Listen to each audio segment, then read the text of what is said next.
Most of the ocean is still shrouded in mystery, whether we're talking about dark corners or creatures that are hiding in the depths. But sometimes it gives us a peek into scary things it hides in its cold, dark depths. Like when you hear on the news that there are some deep sea creatures washed ashore after a powerful storm once again. Some just look weird, while others are real monsters that live at depths of more than 3,300 feet. The coldest and deepest parts of the ocean have created one specific phenomenon called gigantism. So, sea spiders, squids, worms, and many other animals, mostly invertebrates, or creatures without backbones, they're all way bigger and scarier than the versions we see in the more shallow areas. In the Pacific depths, you can see a sea sponge as large as a minivan. Or what about the colossal squid that lives in subantarctic waters and is nearly 14 times longer than the arrow squid, a type that mostly lives in New Zealand? Researchers found many of these underwater monsters in the abyssal zone of the ocean. Back in 2021, the researchers showed images of the giant phantom jelly. It was at a depth of 3,200 feet. Its tentacles were 33 feet long. Wow, I wouldn't like to face that one on the beach. It probably eats only small fish and plankton, but it can swim to depths of more than 21,900 feet. And down there, this giant jelly doesn't have enough food. How does it survive then? Scientists haven't figured it out yet. And there are even more questions related to the giant squid, the biggest one ever found. This monster is 43 feet long, with a weight of nearly a ton. Imagine if those tentacles would grab your car, or something like that. They would smash it like it was a toy. There's no light in the abyssal zone. Sun rays just can't penetrate that deep. So there's no algae or underwater plants there. Local animals mostly eat snow. Marine snow is not like the regular one you build a snowman with. It consists of any small flakes or remains that fall from the surface of the ocean. Maybe even some leftovers that animals up there couldn't eat. So it's not much, but apparently it's enough for very large creatures that hide deep down there, like giant squids. Squids that generally live at such depths don't bother going after their prey.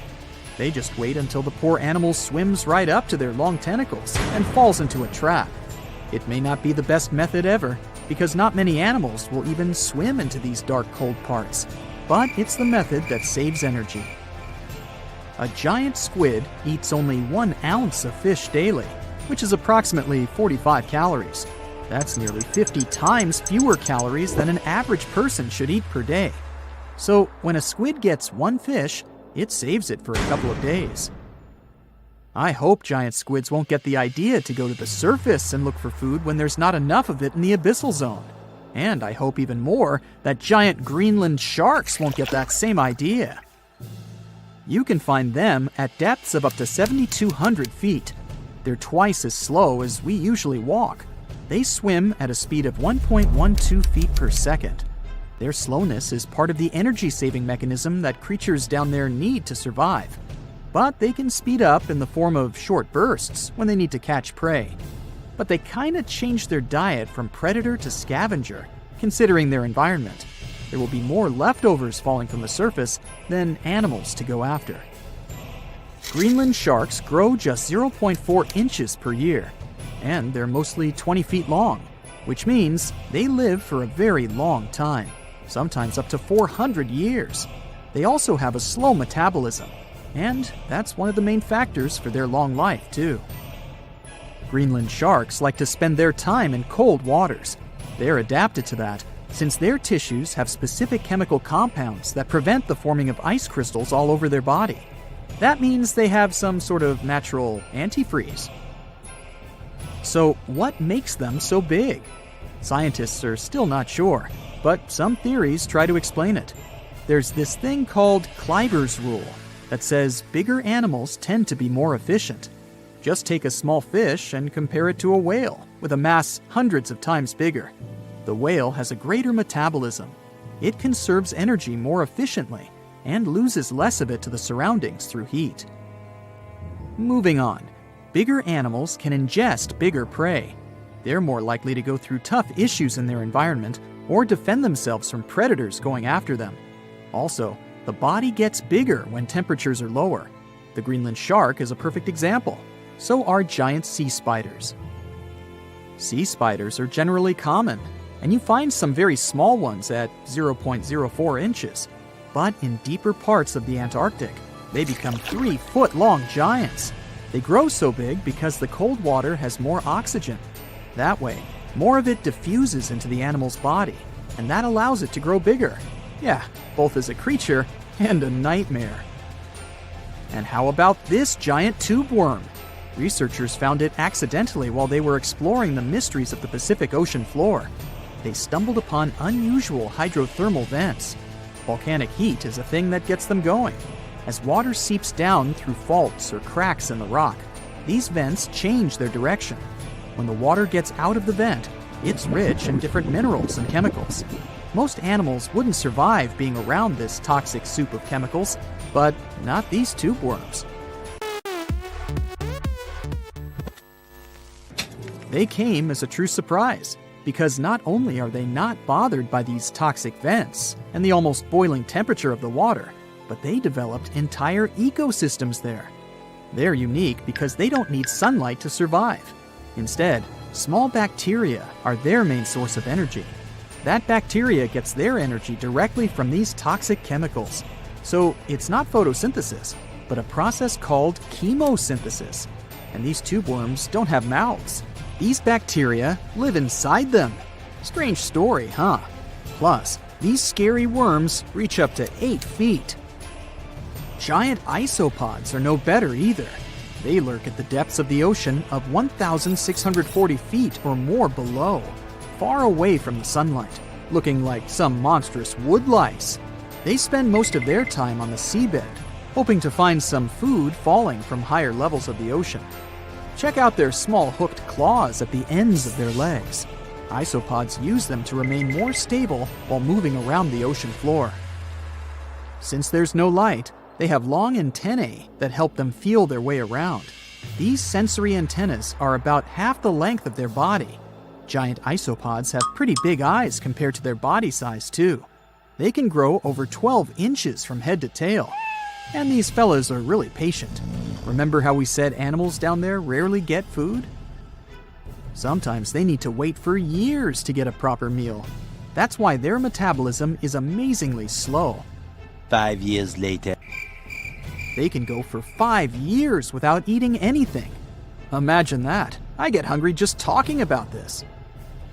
In 2006, a biologist did research to compare the differences between the shallows and the deep sea regions.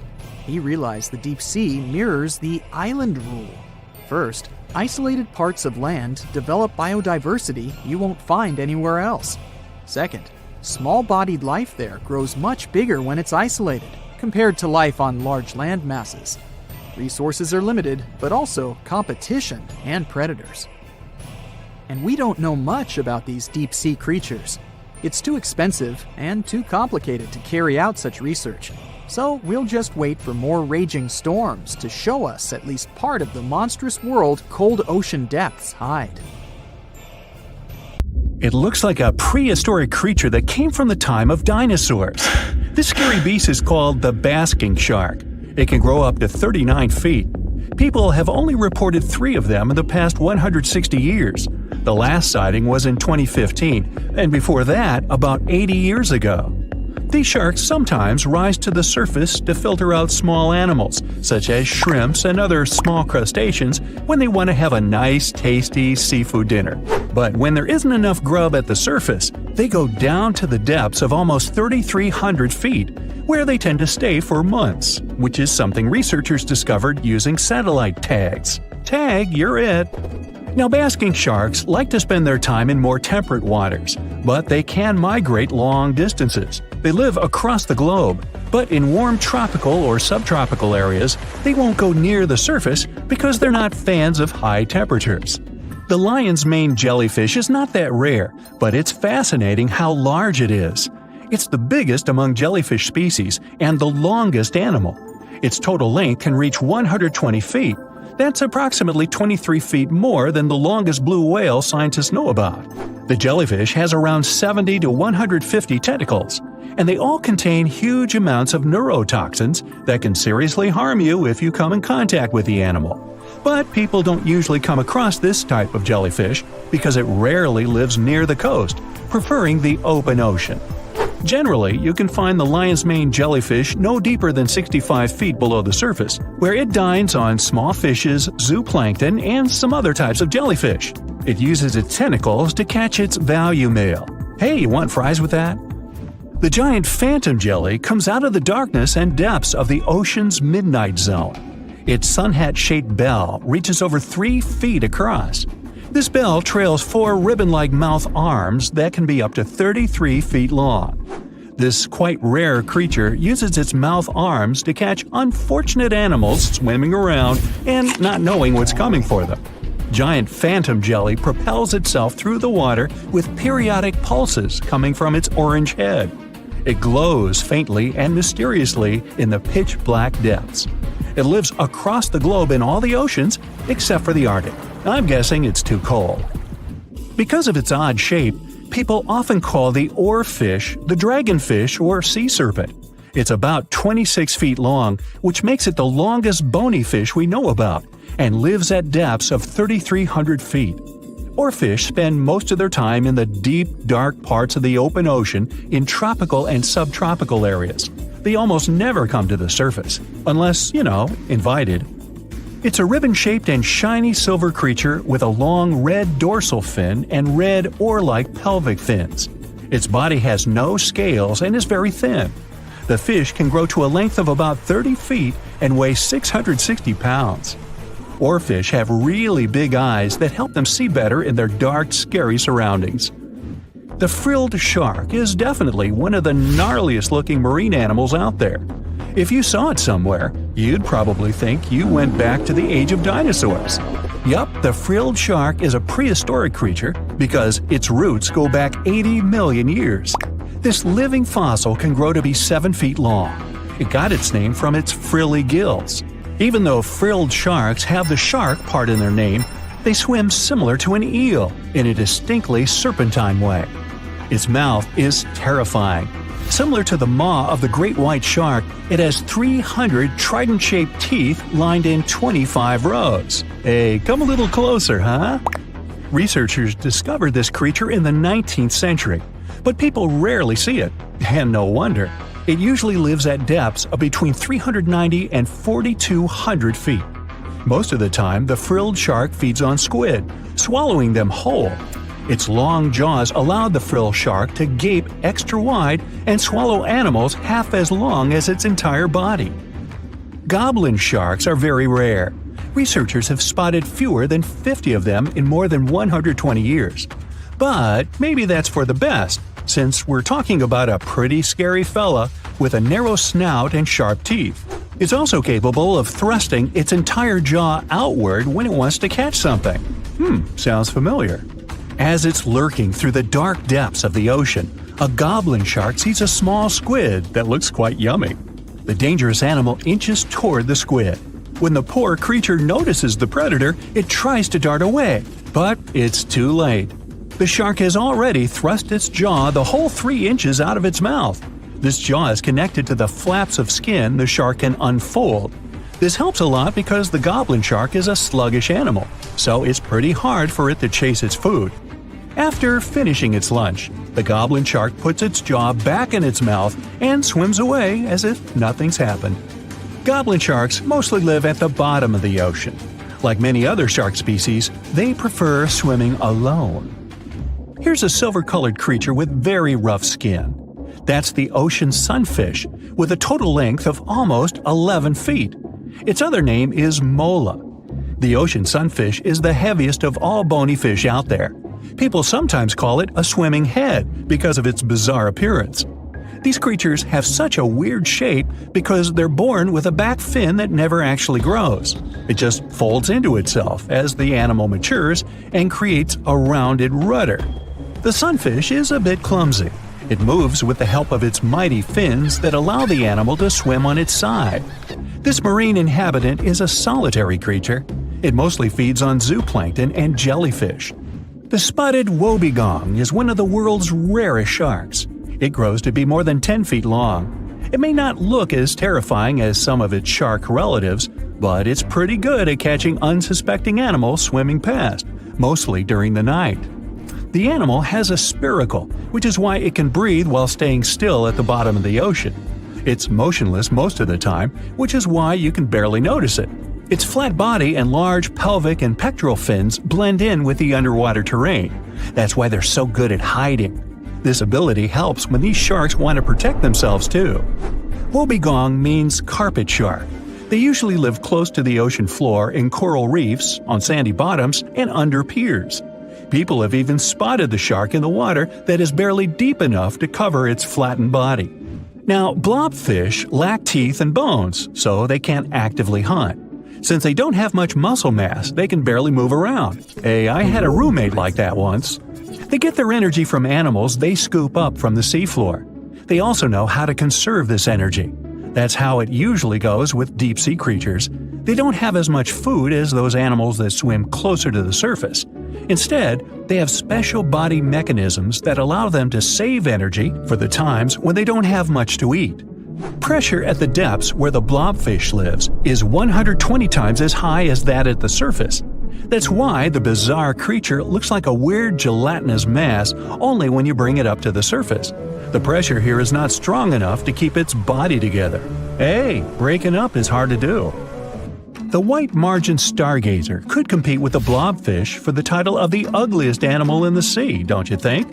Now, this animal has eyes on the top of its head, together with an upward-facing mouth which the creature uses to hide itself in the sand. That's where it spends most of its time, with only its eyes protruding from the sand. It chills this way until some small animal passes by. It can lunge at its target incredibly quickly, literally within milliseconds.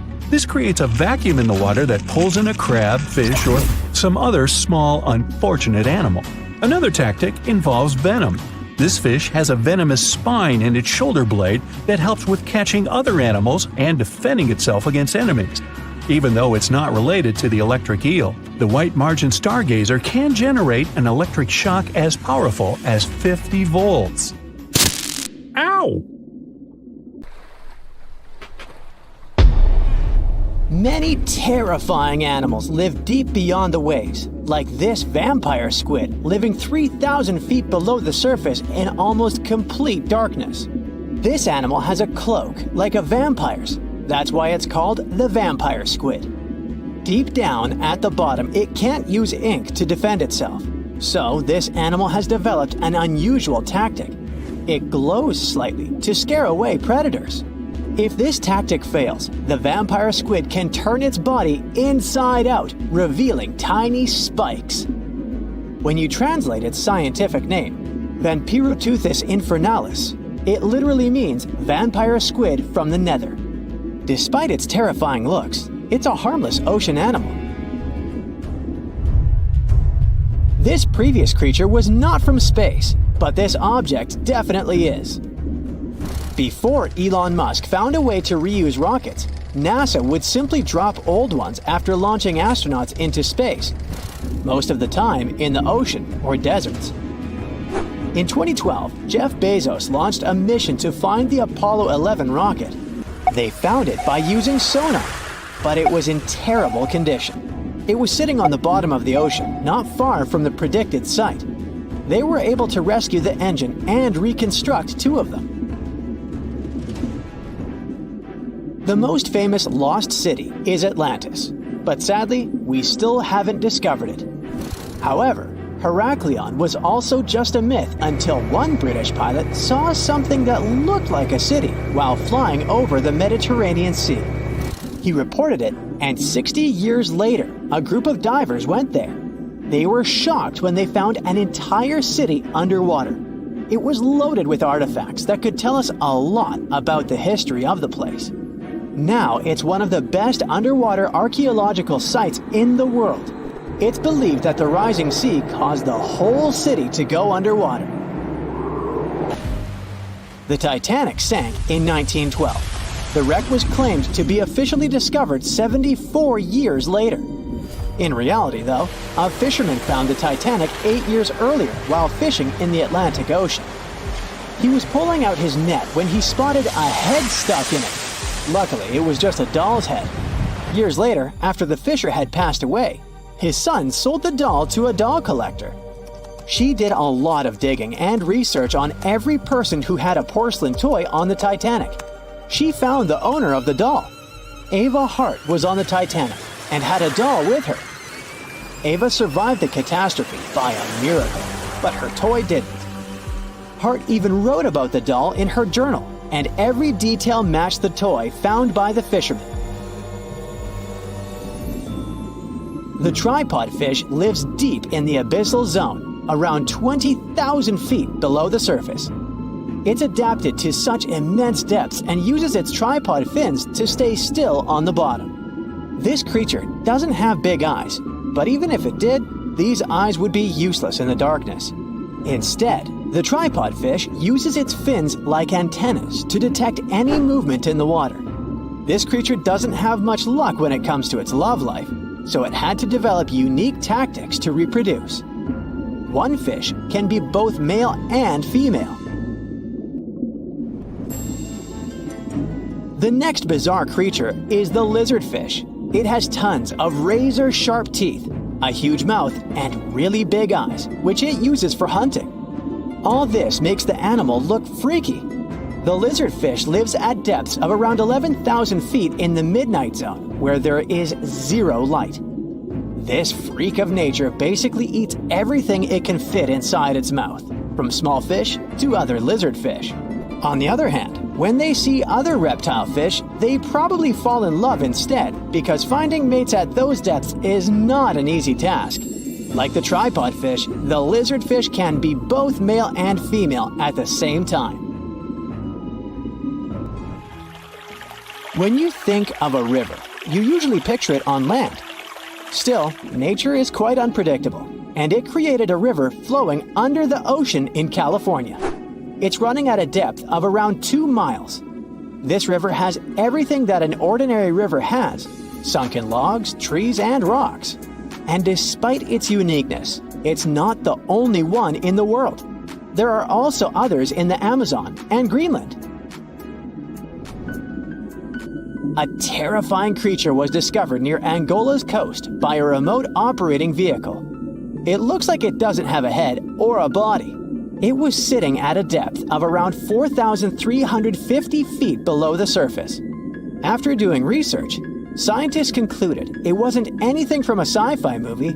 It was just a cluster of siphonophores stuck together. In 2015, some random guy was diving in Caesarea, and something shiny caught his eye. He reached out, grabbed it, and realized it was a gold coin. After that, he examined the bottom and found out that there were many more. He reported the incident to the local authorities, and they concluded that he had found Arabic treasure. The coins were made of solid 24-karat gold and were a few thousand years old, but due to the perfect salinity and temperature, they looked brand new. The coins belonged to a ship carrying cargo. It was caught up in a storm and unfortunately sank. One of the weirdest things ever discovered was found in the Baltic Sea. It's an anomaly that looks as if it was created by a different civilization. It was discovered by Swedish researchers, and they basically had no idea what it was. They had to ask tons of other scientists for their opinions. When you look at this formation from above, it's 200 feet long and looks exactly like a fallen spaceship. It's hard to believe that it's a natural formation, but spoiler alert, it's totally made by nature because the Baltic Sea has gone through many erosions throughout history. Most likely, the bizarre formation is the result of these processes. A group of divers in Madagascar were shocked when they found this 7-foot monstrosity of a knife on the seafloor. The speculation started immediately, and many said that the knife was from some giants that had fought megalodons and lived on Earth thousands and thousands of years ago. That could make a nice story, but the knife is most likely a movie prop that was lost at sea. one of the ocean's most bizarre animals is the frilled shark. It's believed that this fish is the reason for all those sea serpent stories that sea explorers of the past wrote about. These animals live pretty deep in the ocean, but sometimes they can be seen in shallow waters. It's super rare, but possible. The frilled shark has a big mouth sporting around 300 teeth. It also has a long body that looks like a lizard's, and it is truly a unique species of shark. Its prey can be half of its size because this shark's stomach is like that of a snake, and it can swallow huge fish or crustaceans. Spotting a few worms in your garden is no big deal, but after seeing a 26-foot-long one in the ocean, you will make your wetsuit a little wetter. This worm is super rare, and it's completely harmless to humans. It's actually not a giant worm. It's a cluster of zooids that are stuck together in a worm-shaped formation. They usually only eat plankton, bacteria, and other tiny things that can be found in the ocean. Probably the scariest thing in the ocean that is 100% real is the magna pinna, which can be found at crazy depths of 20,000 feet below the surface. This monster looks like an underwater Slender Man, but it's just a squid with really long tentacles that can reach a terrifying size of 8 feet. This guy has only been seen a few times, and basically, we don't know much about this creature so far. The Bermuda Triangle is one of the most heavily traveled shipping routes in the world. Some skeptics believe that this fact solves the Bermuda Triangle mystery. Statistically, the busier the area, the higher the frequency of accidents and disappearances. While this makes sense, it's not the frequency of disappearances that's responsible for the mystery of the Bermuda Triangle. It's the lack of explanation or wreckage found. On his very first voyage to the New World in 1492, Christopher Columbus sailed through the Bermuda Triangle. Columbus reported that one night, when he was on the deck of the ship, he noticed a giant light appear in the distance, unlike anything he'd ever seen before. Columbus looked at his compass for direction, and it gave off erratic readings. You might have noticed that the Bermuda Triangle doesn't appear on any world map. This is because official institutions refuse to acknowledge that the area actually exists. No one exactly knows how many ships and planes have disappeared in the Bermuda Triangle. The rough estimate is 50 ships and 20 planes. Most of the time, the disappearances had no explanation and no wreckage has ever been left behind. When the TBF Avenger planes went missing, a massive search operation was conducted. Boats and planes searched the Bermuda Triangle for any signs of the aircraft. One of the boats searching was a PBM-5 Mariner airboat. The airboat took flight at 7:27 p.m. and called in a routine radio message 3 minutes later. Then, it was never heard from again. No trace was ever found of the rescue airboat or the 5 Avenger aircraft. A huge investigation was launched into the disappearance of all these vehicles, but nothing was ever discovered. The Bermuda Triangle is home to some pretty intense and unexpected weather. Storms build up quickly and unexpectedly, then disappear soon after. If you blink, you might miss it. This could explain why few distress signals are issued. Pilots and sailors never saw the weather coming. A popular theory suggests that rogue waves are responsible for the many disappearances. Rogue waves are called extreme storm waves by scientists. They occur when different weather patterns take place at the same time and cause large unexpected waves that reach up to 100 feet tall. Witnesses say that the waves look like giant walls of water. These waves could explain why ships go down fast and without leaving any trace. Just off the coast of Japan, you'll find the Bermuda Triangle of the Pacific Ocean. They call it the Devil's Triangle. Between 1950 and 1954, 9 ships disappeared in this area without leaving a trace. The ship Maroon 5 was sent to investigate these unexplained disappearances when it also vanished. After this incident, the Japanese authorities labeled the area as a danger zone, and sailors were encouraged to avoid it. Some people blame all disasters on the extraterrestrial paranormal activity. Others suppose it's all about raging natural phenomena. Some scientists believe the cause of anomalies is the environmental changes. Also, there's a really high concentration of methane hydrates on the bottom of the ocean in the Pacific Bermuda area. This gas tends to set off, and when it happens, bubbles start forming on the surface of the water. These gas eruptions can interrupt the ability to float and can easily sink a ship. Because of this chemical reaction, there won't be even a trace left. Underwater volcanoes are said to be another possible explanation for the Japanese Dragon's Triangle. In fact, they can take down even small islands. Luckily, nobody lives there. It's a pretty common thing in this area that some of them disappear underwater and others appear out of the blue because of seismic activity. You'll never find the Dragon's Triangle on any official map of the world, so nobody's quite sure about how large it is in reality. In July 2015, 2 teenagers disappeared after setting sail off the coast of Florida.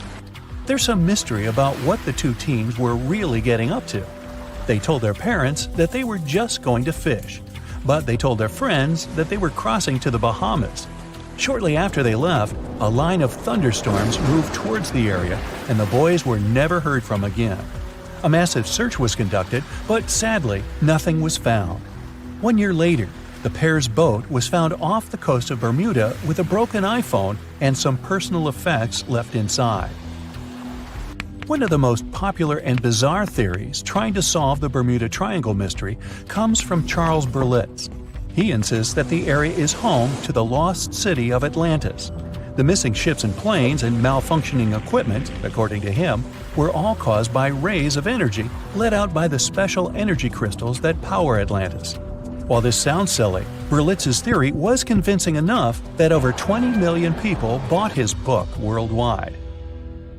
Previously, the compass wouldn't work well in the Bermuda Triangle since the lines of the 2 poles coincided here, true north and magnetic north. But if you fall into this line, your compass will behave strangely.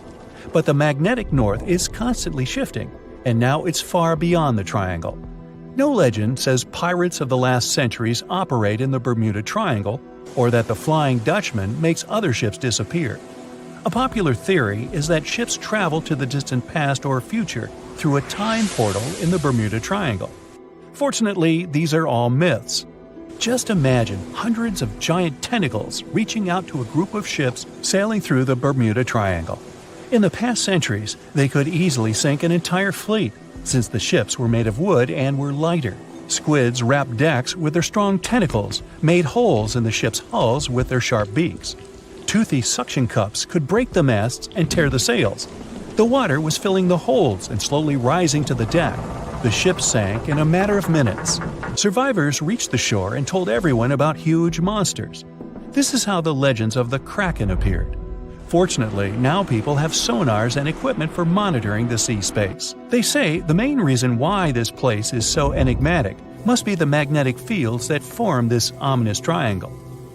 Ocean floor is made of rocks containing a lot of magnetite. It's more like iron. Magnetic fields react to the high concentration of magnetite on the ocean floor, which may start a sort of conflict between the two.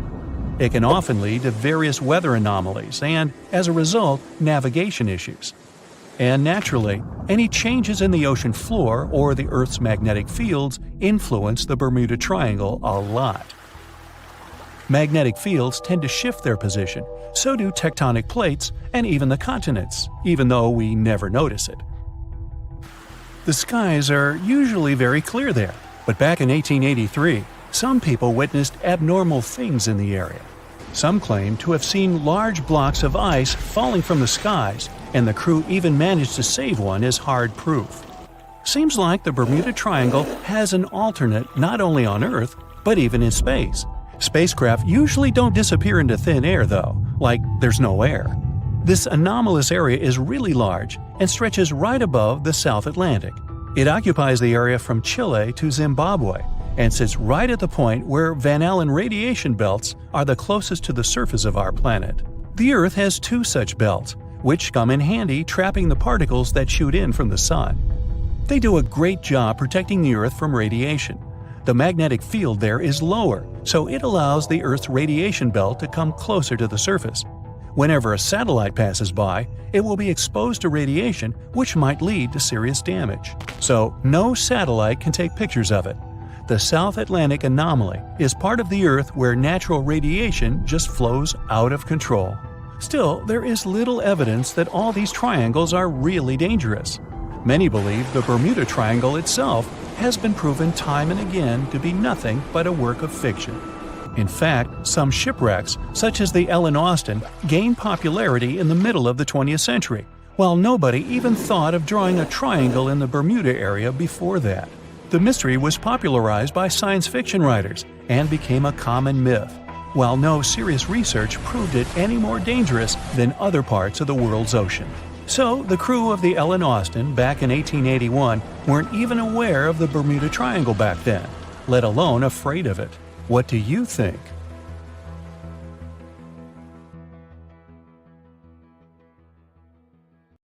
On his very first voyage to the New World in 1492, Christopher Columbus sailed through the Bermuda Triangle.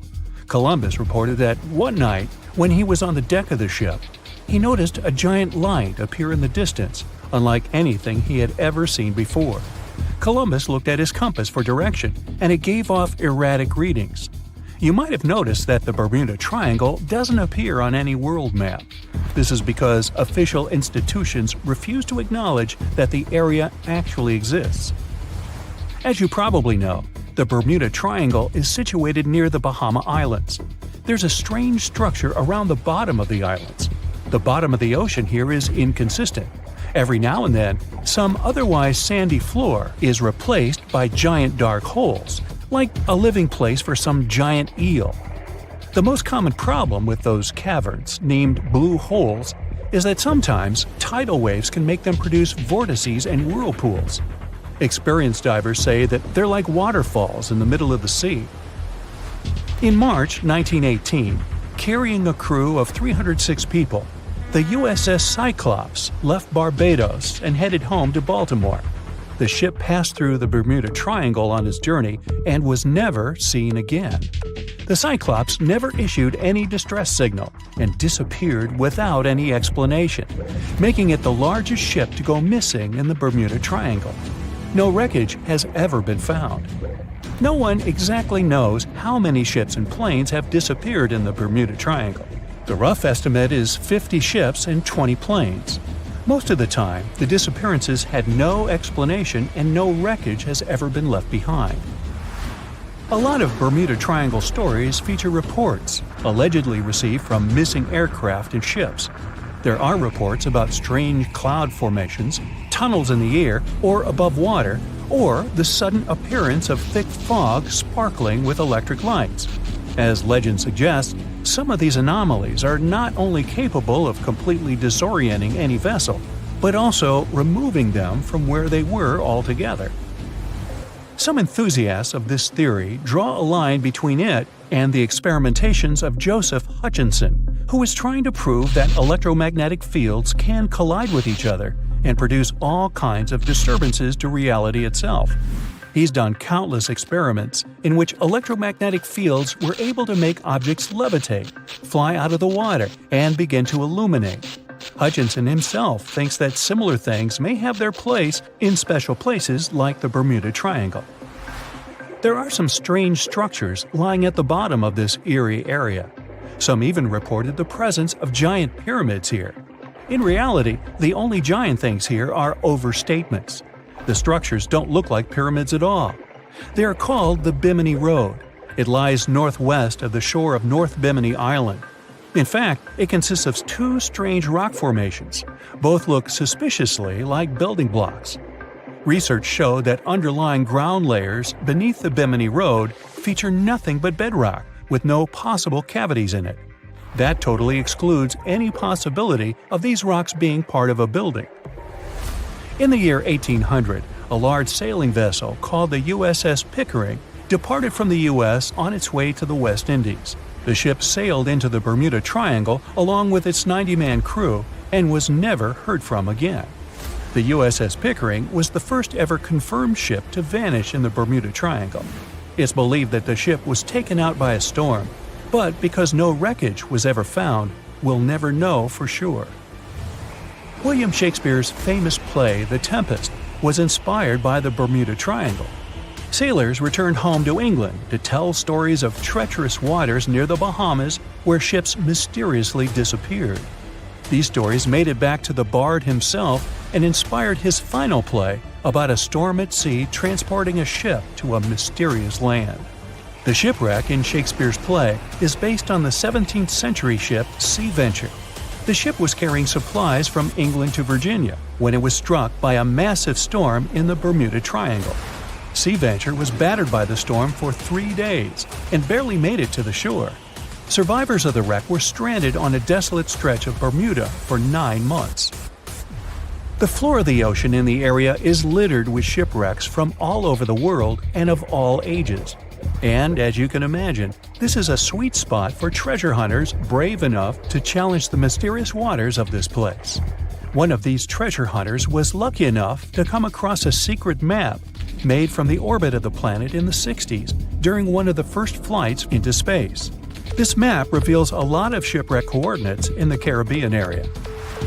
The luckiest treasure hunter in the world believed that these coordinates should lead to the remains of the ship that was part of Christopher Columbus's expedition. What he found there was a huge, unidentifiable object plastered with layers and layers of coral. It had long protrusions sticking out of it in bunches of 5 in different directions. 2 more identical objects were found nearby. Just off the coast of Japan, you'll find the Bermuda Triangle of the Pacific Ocean. Between 1950 and 1954, 9 ships disappeared in this area without leaving a trace. The ship Kaiomaru 5 was sent to investigate these unexplained disappearances when it also vanished. After this incident, the Japanese authorities labeled the area a danger zone, and sailors are encouraged to avoid it. The local people of Andros Island, part of the Bahamas, have a legend in their folklore about a giant, vile octopus-like creature named Lusca. Nobody knows how big this creature could be, but they believe it is responsible for the disappearance of vessels in the area. Strangely enough, some giant octopuses were seen and even caught nearby, though they weren't nearly as big as the legendary creature.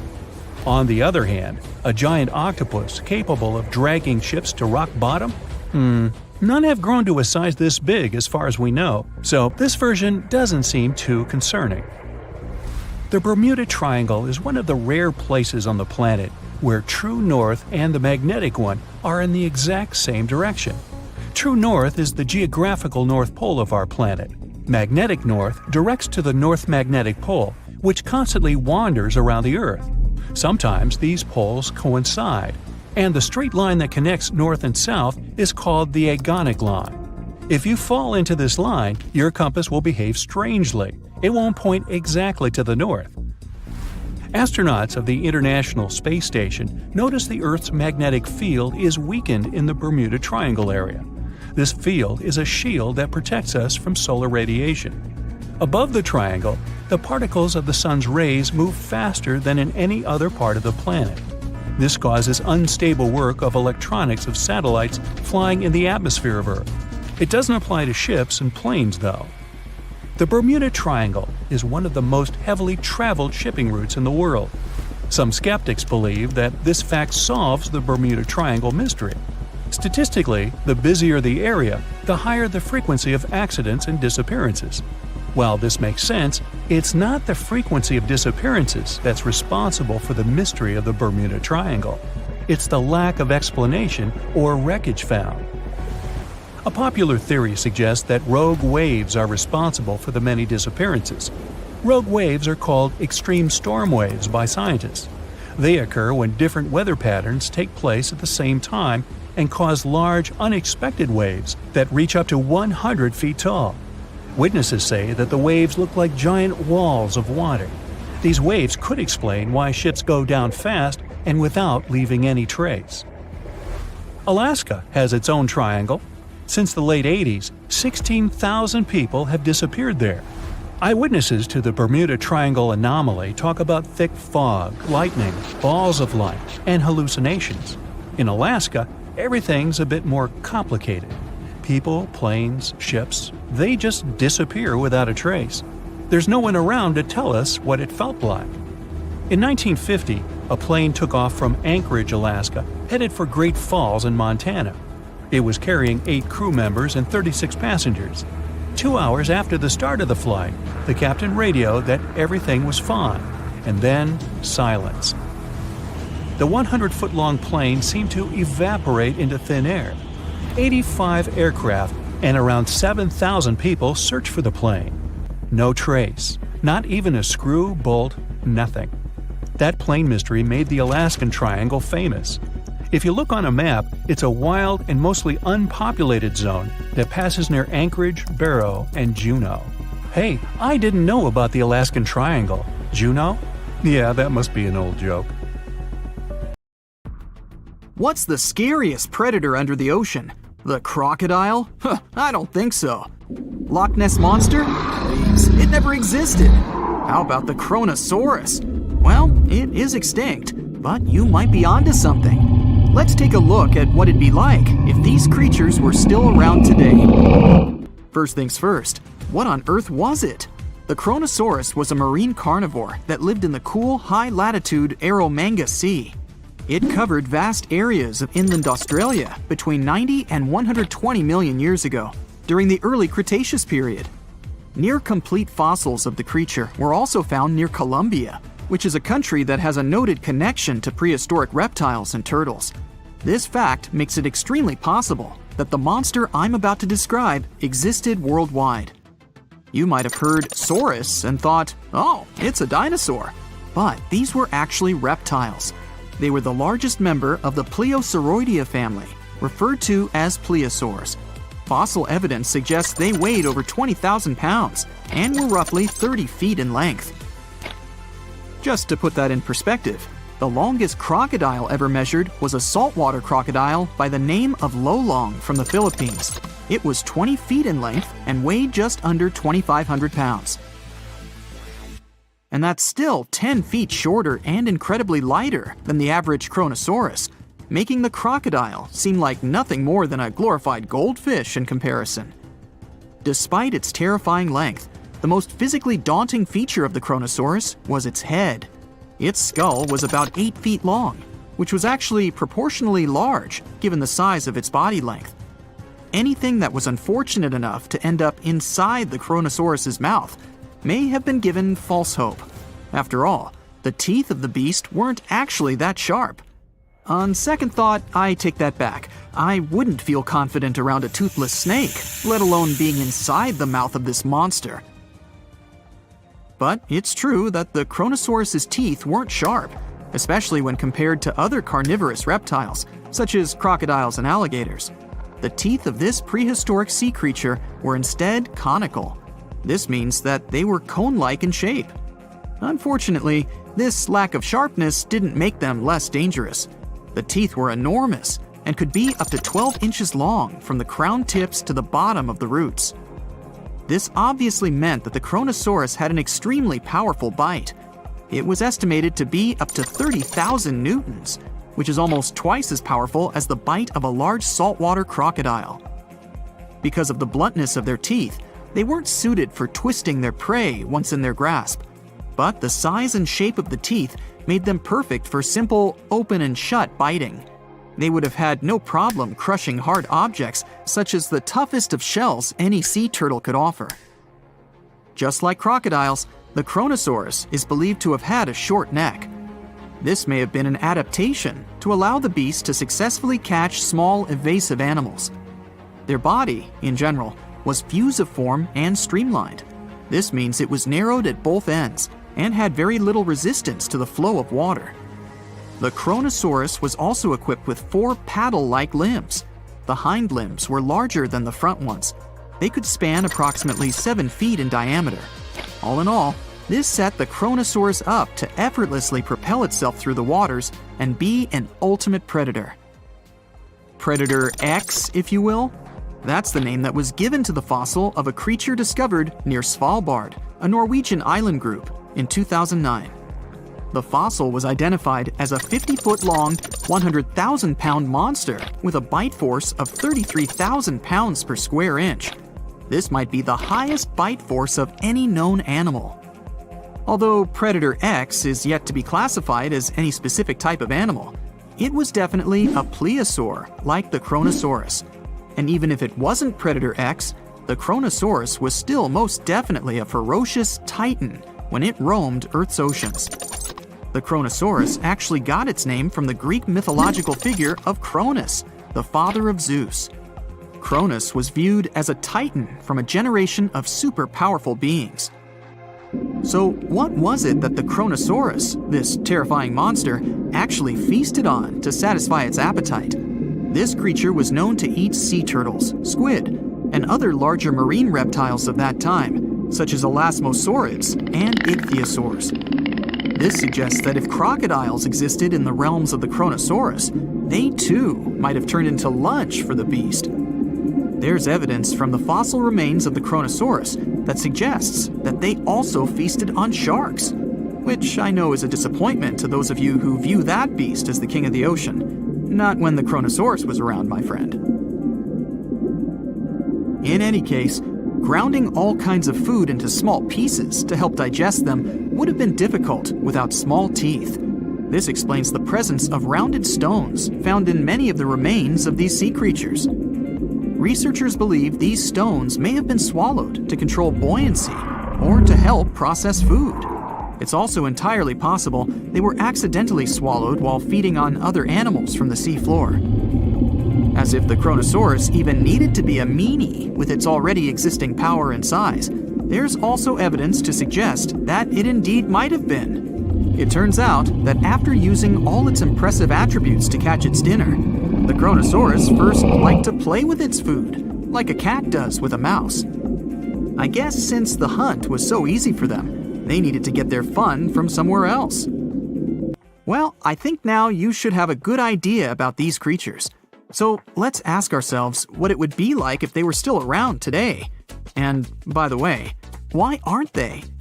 Well, the Kronosaurus was completely finished off by the same KT meteor that took out the dinosaurs 66 million years ago.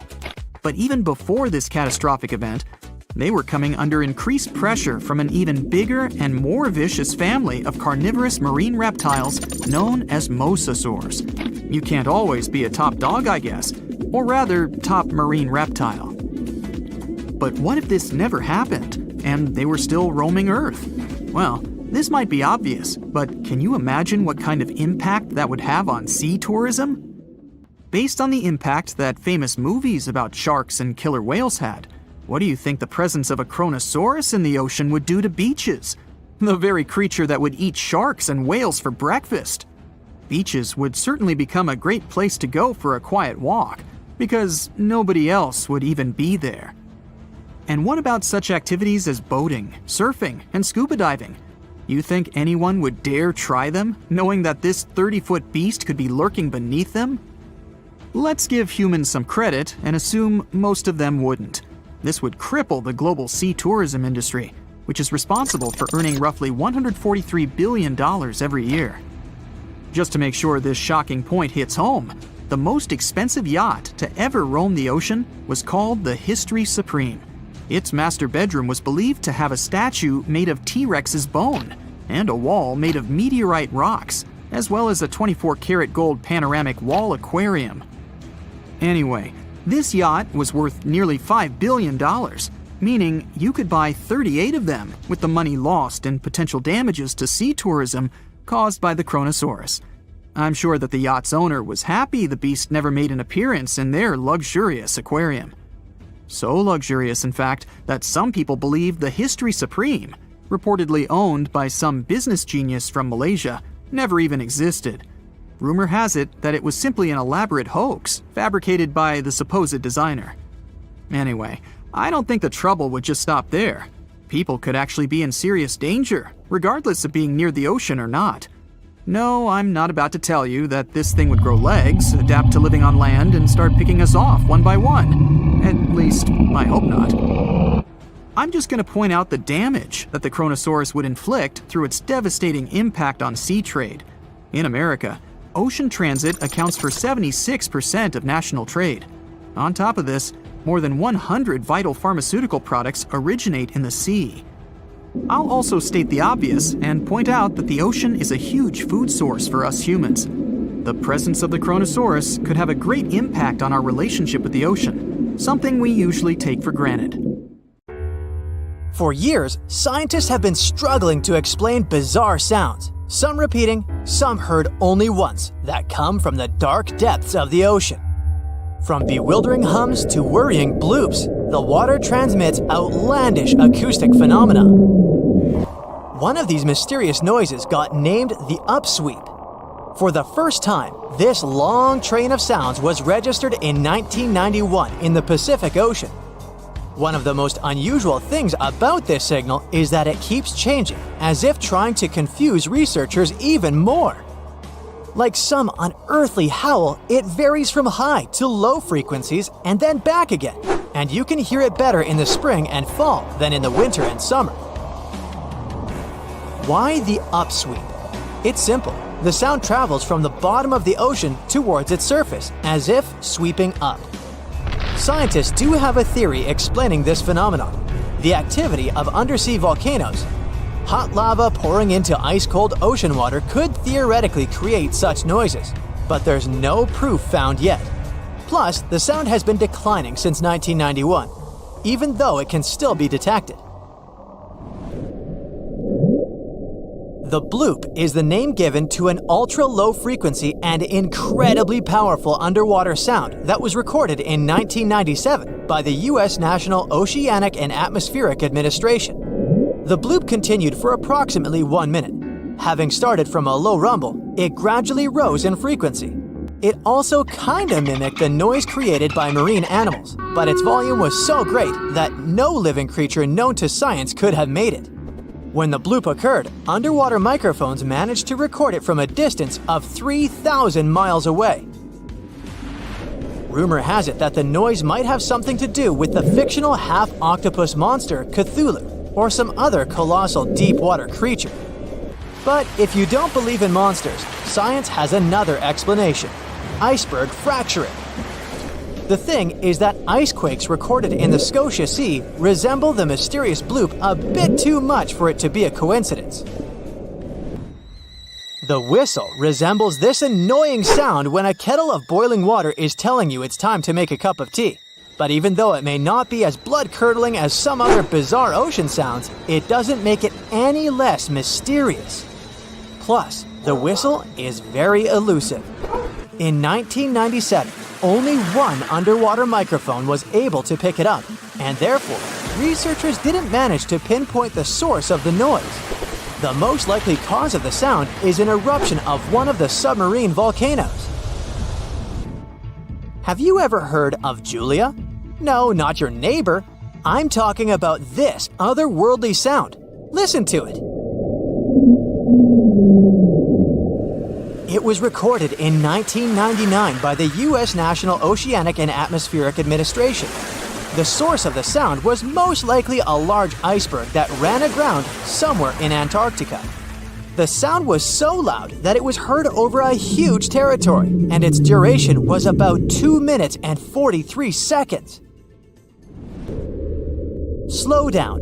That's the name given to a sound recorded in 1997 in the equatorial Pacific Ocean.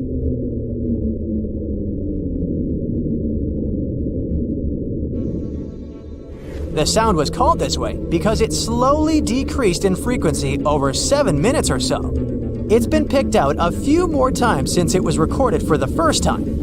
The source of the sound isn't very mysterious. Most likely, it was produced by a massive iceberg that became grounded in Antarctica, or it was caused by moving ice. By that, I mean the friction produced by a large ice sheet moving over land.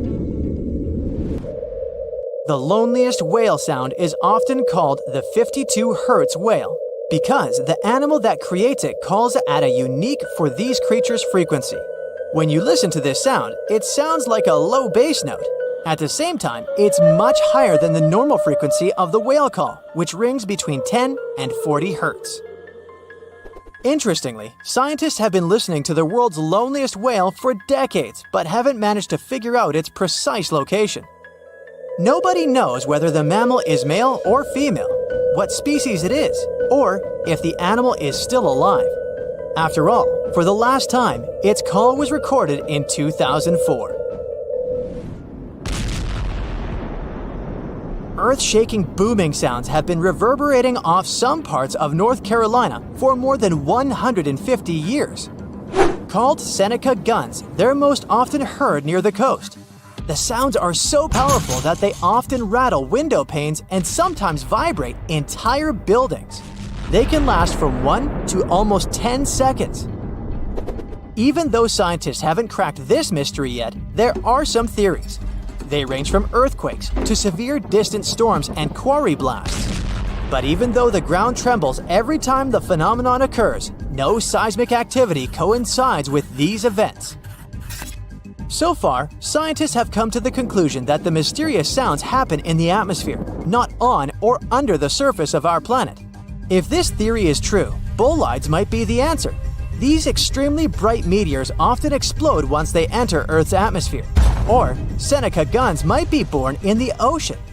Sometimes, when enormous waves collide far away from the shore, you can hear it, even if you're nowhere near the coast. Seneca guns are a type of skyquakes. You don't need to travel to a particular part of the world to hear one of those.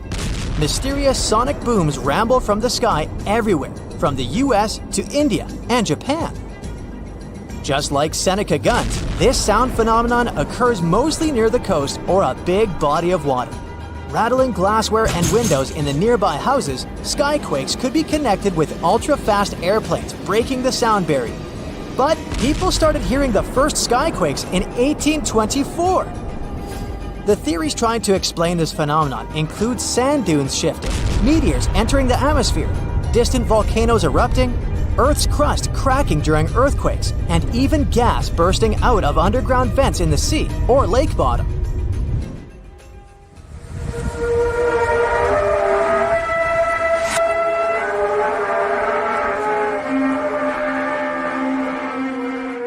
In different countries all over the world, people get paralyzed with fear after hearing otherworldly trumpet sounds that seem to be coming from the sky. The inhabitants of the US, Canada, Australia, Germany, and the Philippines have already heard this hair-raising noise since it was first recorded in 2008. These sounds are sometimes called the sound of apocalypse. And although until recently, nobody could understand the origin of the sounds, NASA claims that there is nothing to be afraid of. The noise can be coming from our own planet. Usually, it's quiet and thus inaudible to the human ear. But when it gets louder, the outcome is the very trumpet sounds that scare people all over the world. Bristol hum started in the 1970s when hundreds of Bristol inhabitants began to talk about a bizarre noise audible only at night. The noise was a low-level hum, and nobody could identify or trace the source of the sound. But the strangest thing about the noise was that one day, it stopped as abruptly as it started. But not before people in other towns across Britain reported hearing similar sounds. Some time ago, the mysterious sound returned. In 2015, a group of French scientists claimed that they had solved the mystery of the Bristol hum. They stated that the culprit was ocean waves that made the ocean floor vibrate. But while it was all good and well, it didn't explain why the sound was around for only several years or why it chose to return. If you ever come to the town of Taos in New Mexico, don't let another strange and unexplained phenomenon send you running for the hills. This phenomenon is a faint, low-frequency hum ringing in the desert air and grating on your nerves. Even stranger, only 2% of people who live in Taos hear this noise. But for those who do, it's unstoppable torture. On top of that, everyone describes the sound in a different way, from a quiet whir to an eerie hum or even persistent buzz. And while some people believe that the Taos hum is the result of unusual acoustics, the others suspect a bad case of mass hysteria. No one has located the origin of the hum yet. Ever wonder why, despite all our advancements in technology and science, there's a vast expanse of our own planet that we barely know about? Believe it or not, over 80% of our oceans remain uncharted territory. It's as if we've got this massive aquatic playground in our backyard, and we've barely scratched the surface. Also, did you know that only about 7% of our oceans have a special tag called Marine Protected Areas, or MPAs? How come this colossal body of water that envelops most of our planet is also among the most vulnerable and misunderstood spaces in the universe? Pressure has a lot to do with it.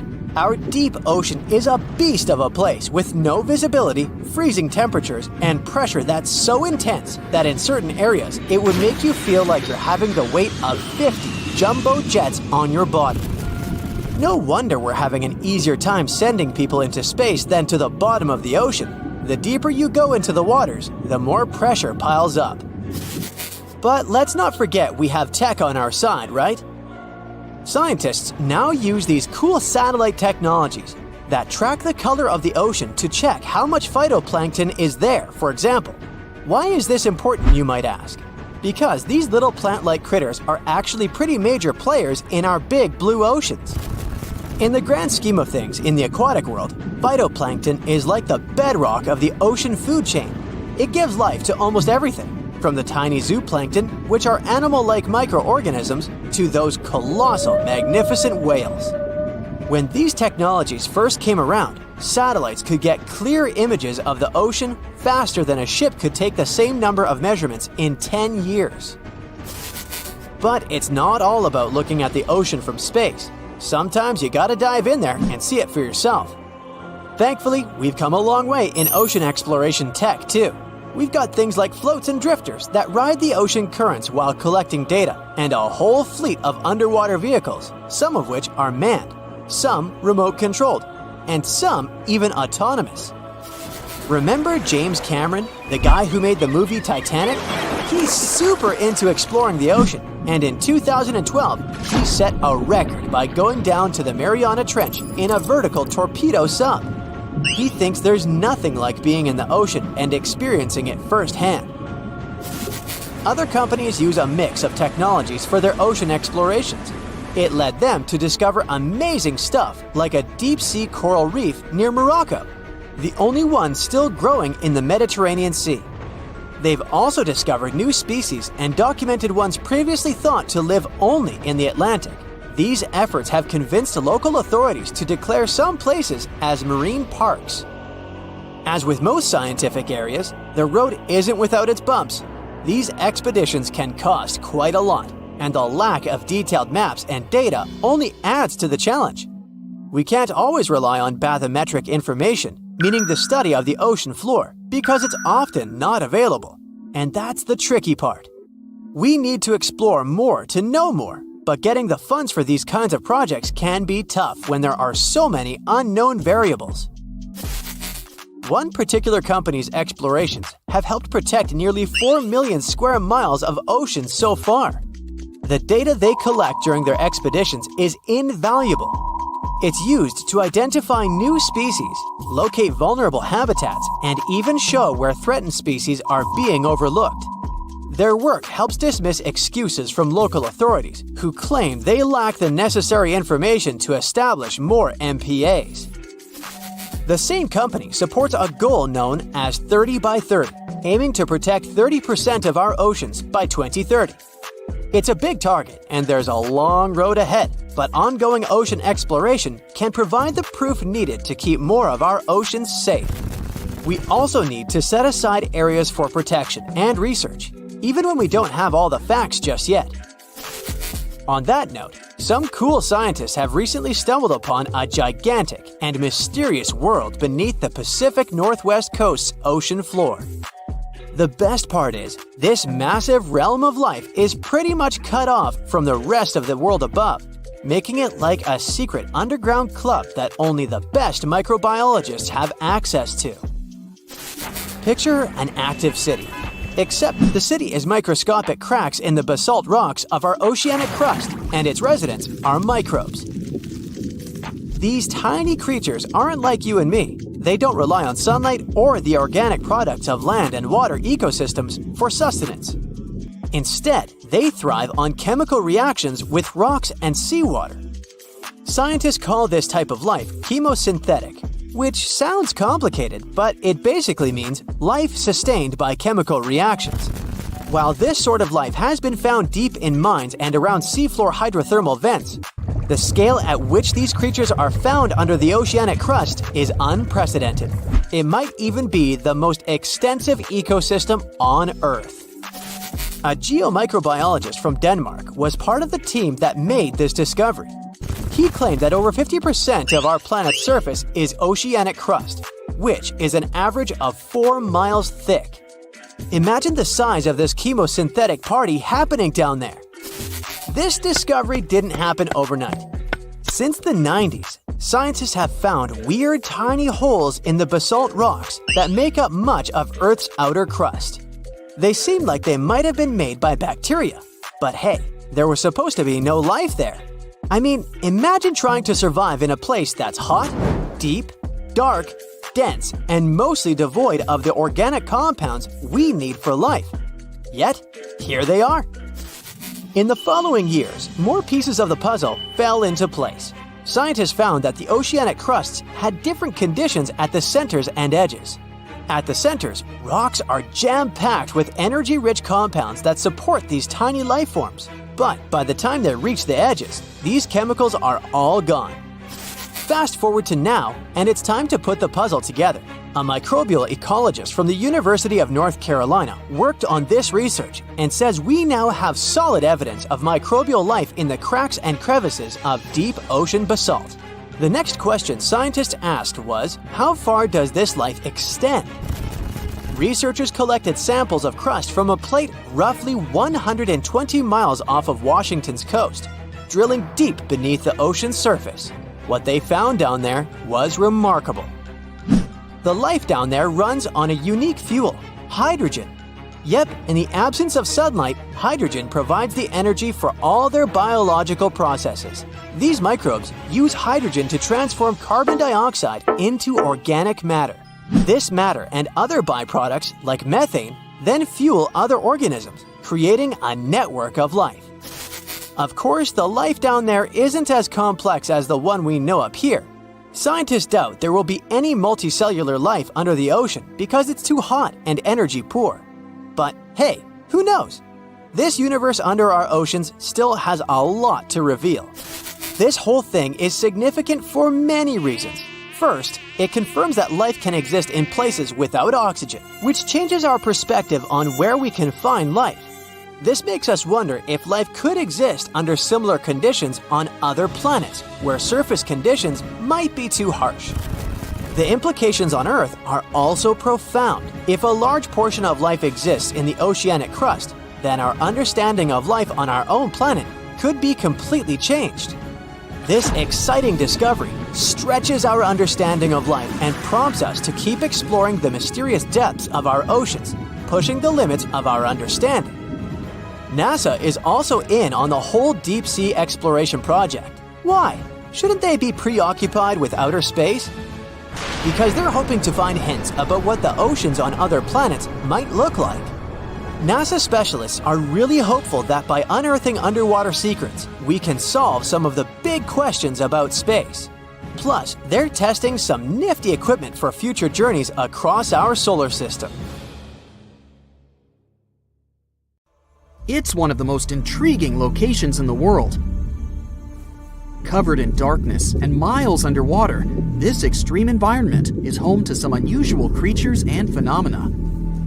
It's called the Mariana Trench, and it's the deepest oceanic trench on Earth. No wonder it's been so difficult to explore. Because of the risky conditions, people aren't able to explore this location without proper equipment. But what would happen if we threw a steel ball down there? Let's start with some basics.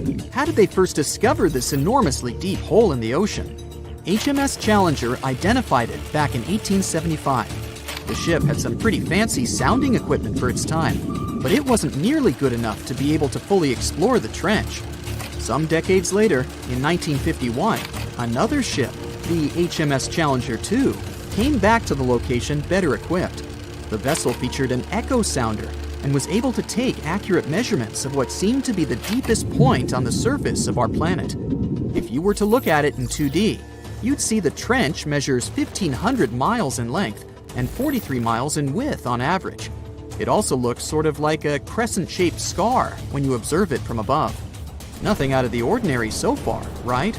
Well, if you were to stretch a wire from the surface of the ocean to the trench's deepest point, it would measure a staggering 7 miles. If we were able to physically move Mount Everest, which is the Earth's tallest mountain, to cover the Mariana Trench, it still wouldn't be enough, falling short by about a mile.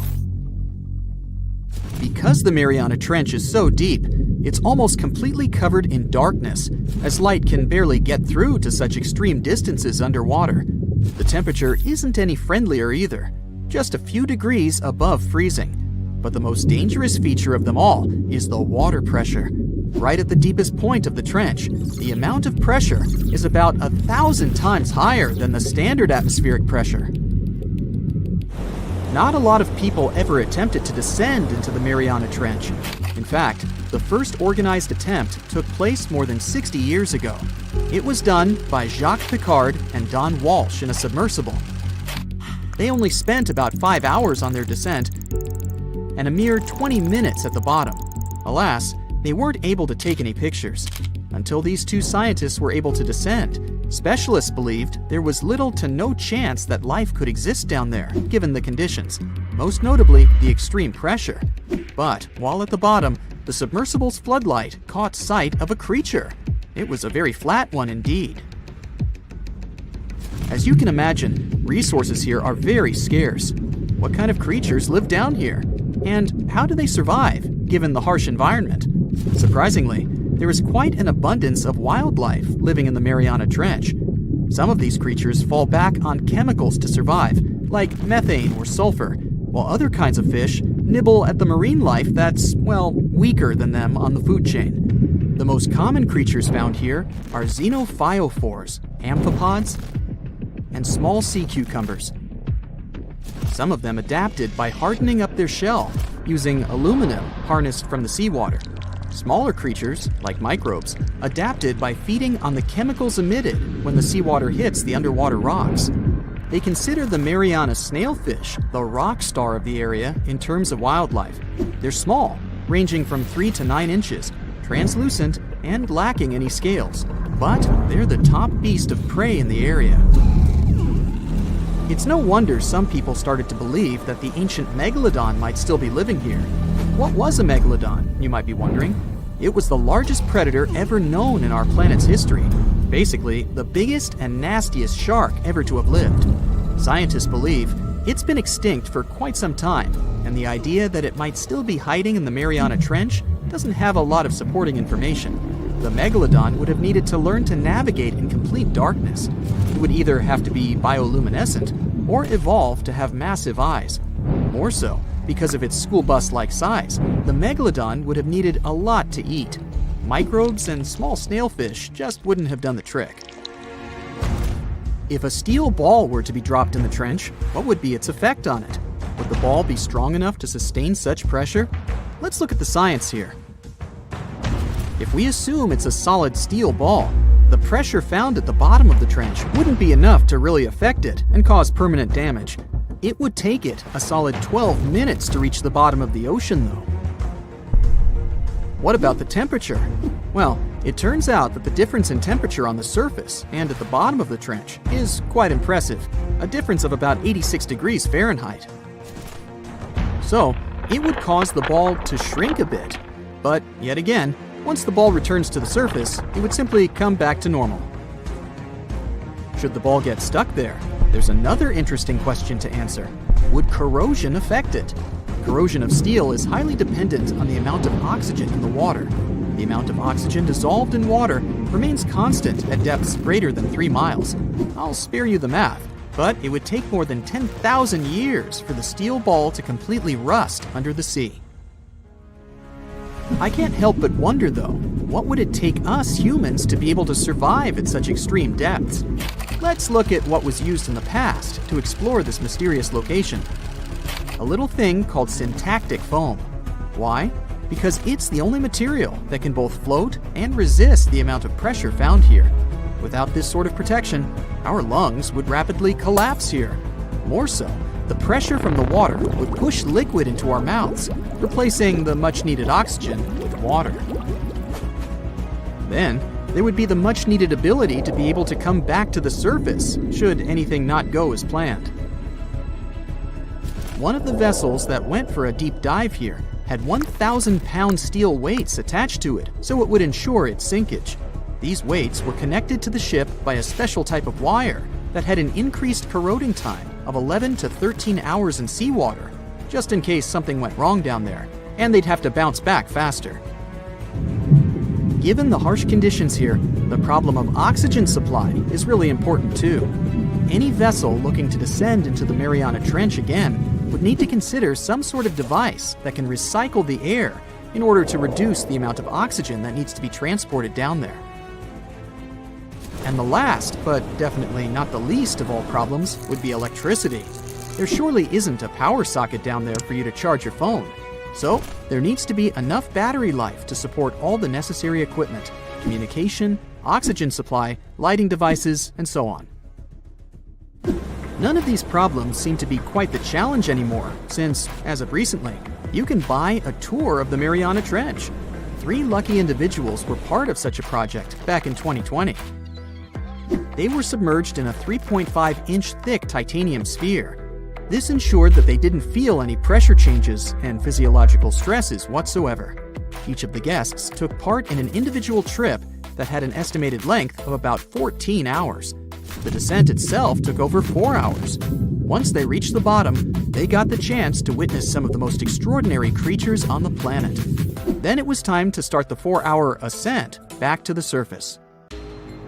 Welcome, dear listeners, to another episode of our exploration series.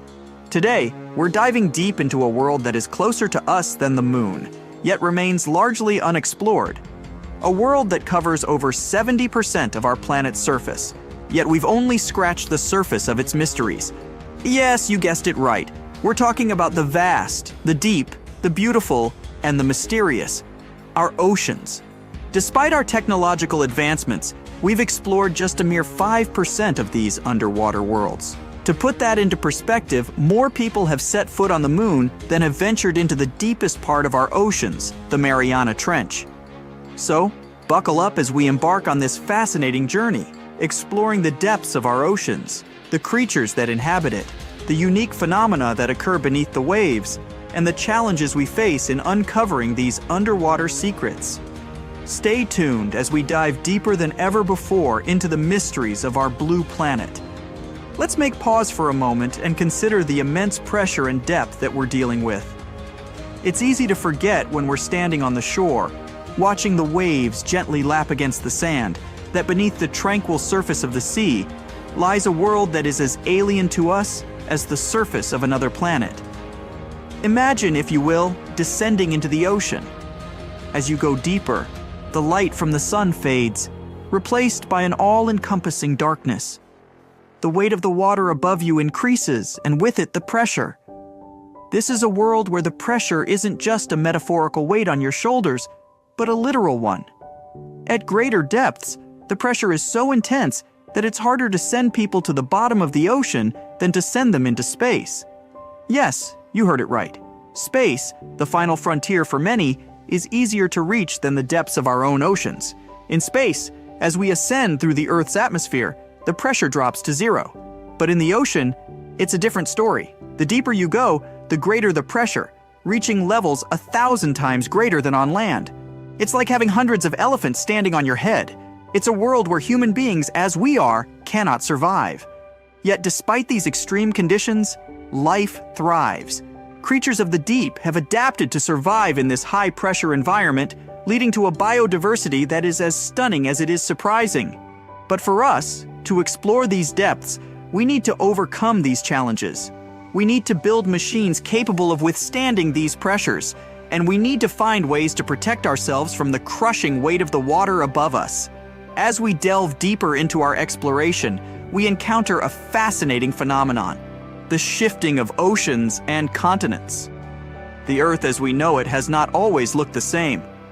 Over millions of years, the continents have drifted apart and come together in a slow dance orchestrated by the movements of the Earth's crust. The Atlantic Ocean, for instance, is a testament to this incredible geological process. It was formed when the North and South American continents separated, creating a vast body of water in between. And even now, it continues to grow, expanding at a rate of about 2 inches per year. On the other hand, the Pacific Ocean, the largest and deepest of Earth's oceanic divisions, is slowly shrinking. This constant, albeit slow shift in our planet's geography is a reminder of the dynamic nature of Earth. These movements not only shape the physical landscape of our planet, but also influence the distribution and evolution of species in our oceans. The shifting continents have created diverse habitats, leading to the evolution of a myriad of marine species, each adapted to their unique environment. The ocean is a treasure trove of natural wonders, many of which are as astounding as they are unexpected. Beneath the surface, there are features that rival, if not surpass, the grandeur of those we see on land. Consider, for instance, the existence of underwater lakes and rivers. Yes, you heard it right, lakes and rivers within the ocean itself. This seemingly paradoxical phenomenon is possible due to a combination of salt water and hydrogen sulfide, which is denser than the surrounding water. This denser mixture forms lakes and rivers that flow right inside the ocean, creating an otherworldly spectacle for those fortunate enough to witness it. And then, there's the world's biggest waterfall, not on land but underwater.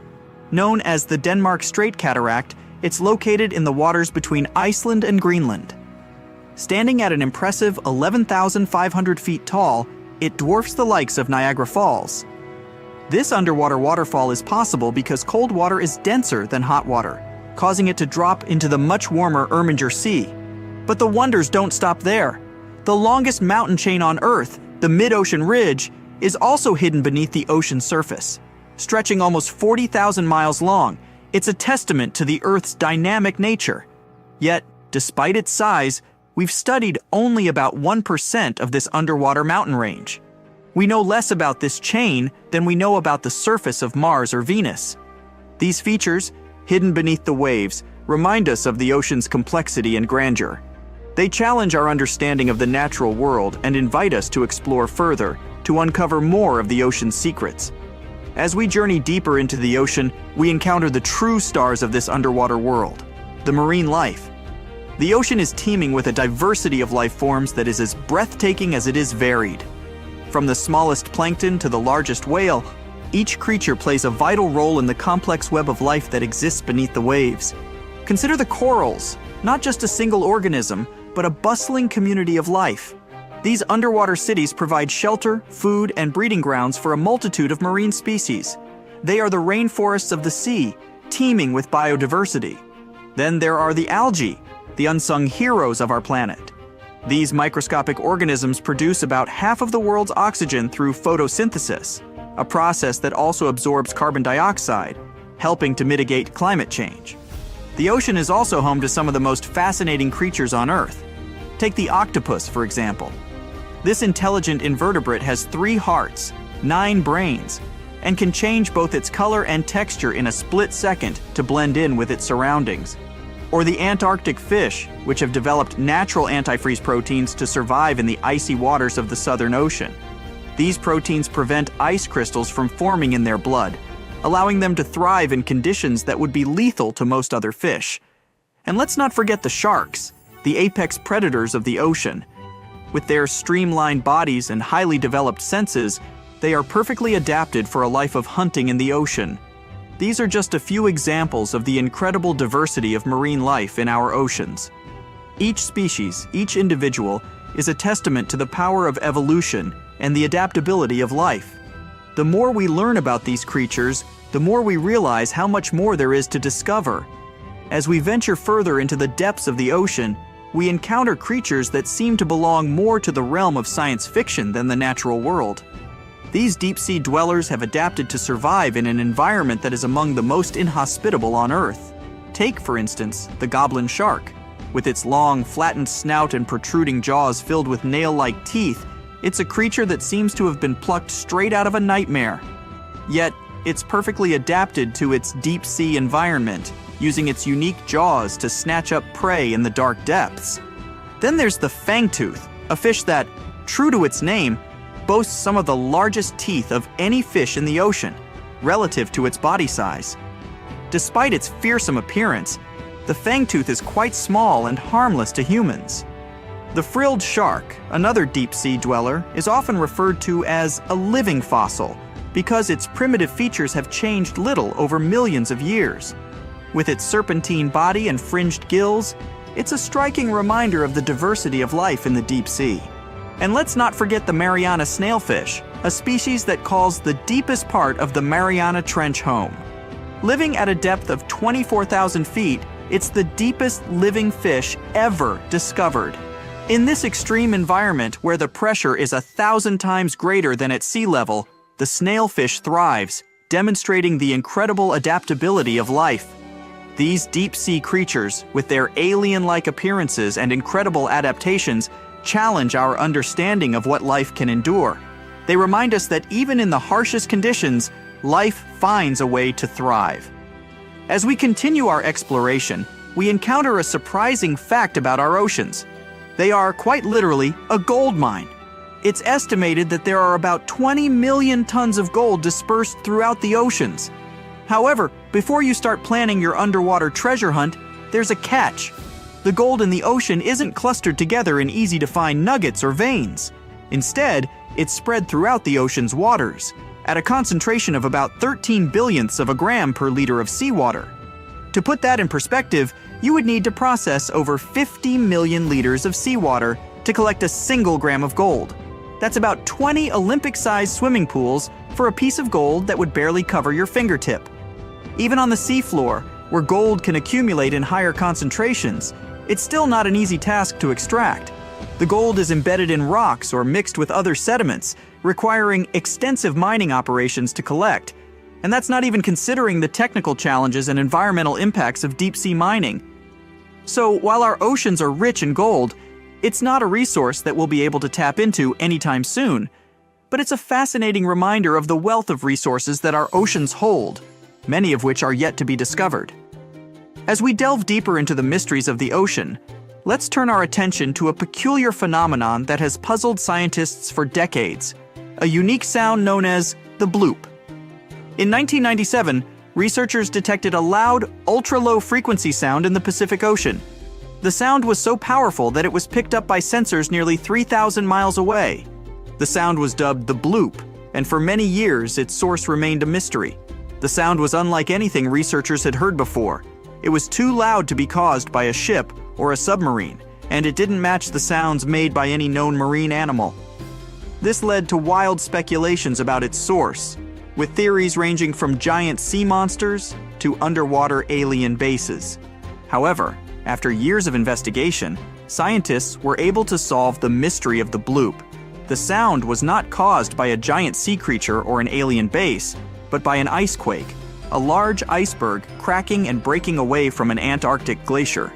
The sound of the ice quake traveled through the water, where it was picked up by the listening devices thousands of miles away.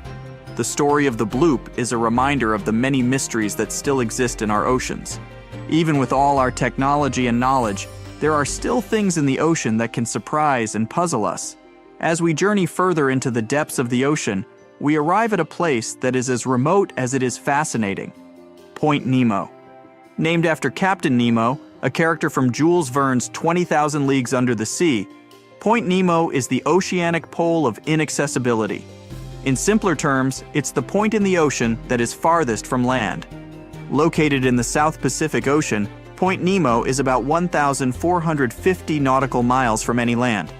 To give you a sense of just how remote it is, the closest humans to Point Nemo are often the astronauts aboard the International Space Station, which orbits the Earth from a distance of about 258 miles. This remoteness makes Point Nemo one of the least disturbed places on Earth. It's a place of profound solitude, where the vastness of the ocean can truly be felt. But despite its isolation, Point Nemo is not devoid of life. Microorganisms known as Extreophiles, which thrive in extreme conditions, can be found in its waters. Point Nemo also serves as a spacecraft cemetery. Due to its remote location, space agencies around the world use it as a dumping ground for decommissioned satellites and space stations. These spacecraft, some of which carry traces of extraterrestrial material, sink to the bottom of the ocean, adding another layer of intrigue to this remote location. Our journey takes us now to the deepest point of the ocean, a place so remote and inhospitable that it has been visited by fewer people than have walked on the moon. This is the Challenger Deep, located in the Mariana Trench in the western Pacific Ocean. Named after the HMS Challenger, which conducted the first scientific survey of the trench in 1875, the Challenger Deep is about 36,000 feet deep. That's nearly 7 miles straight down.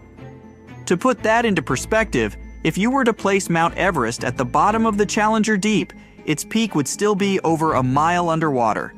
The pressure at the bottom of the Challenger Deep is over 1,000 times greater than at sea level, and the temperature is just above freezing. Despite these extreme conditions, life has found a way to thrive.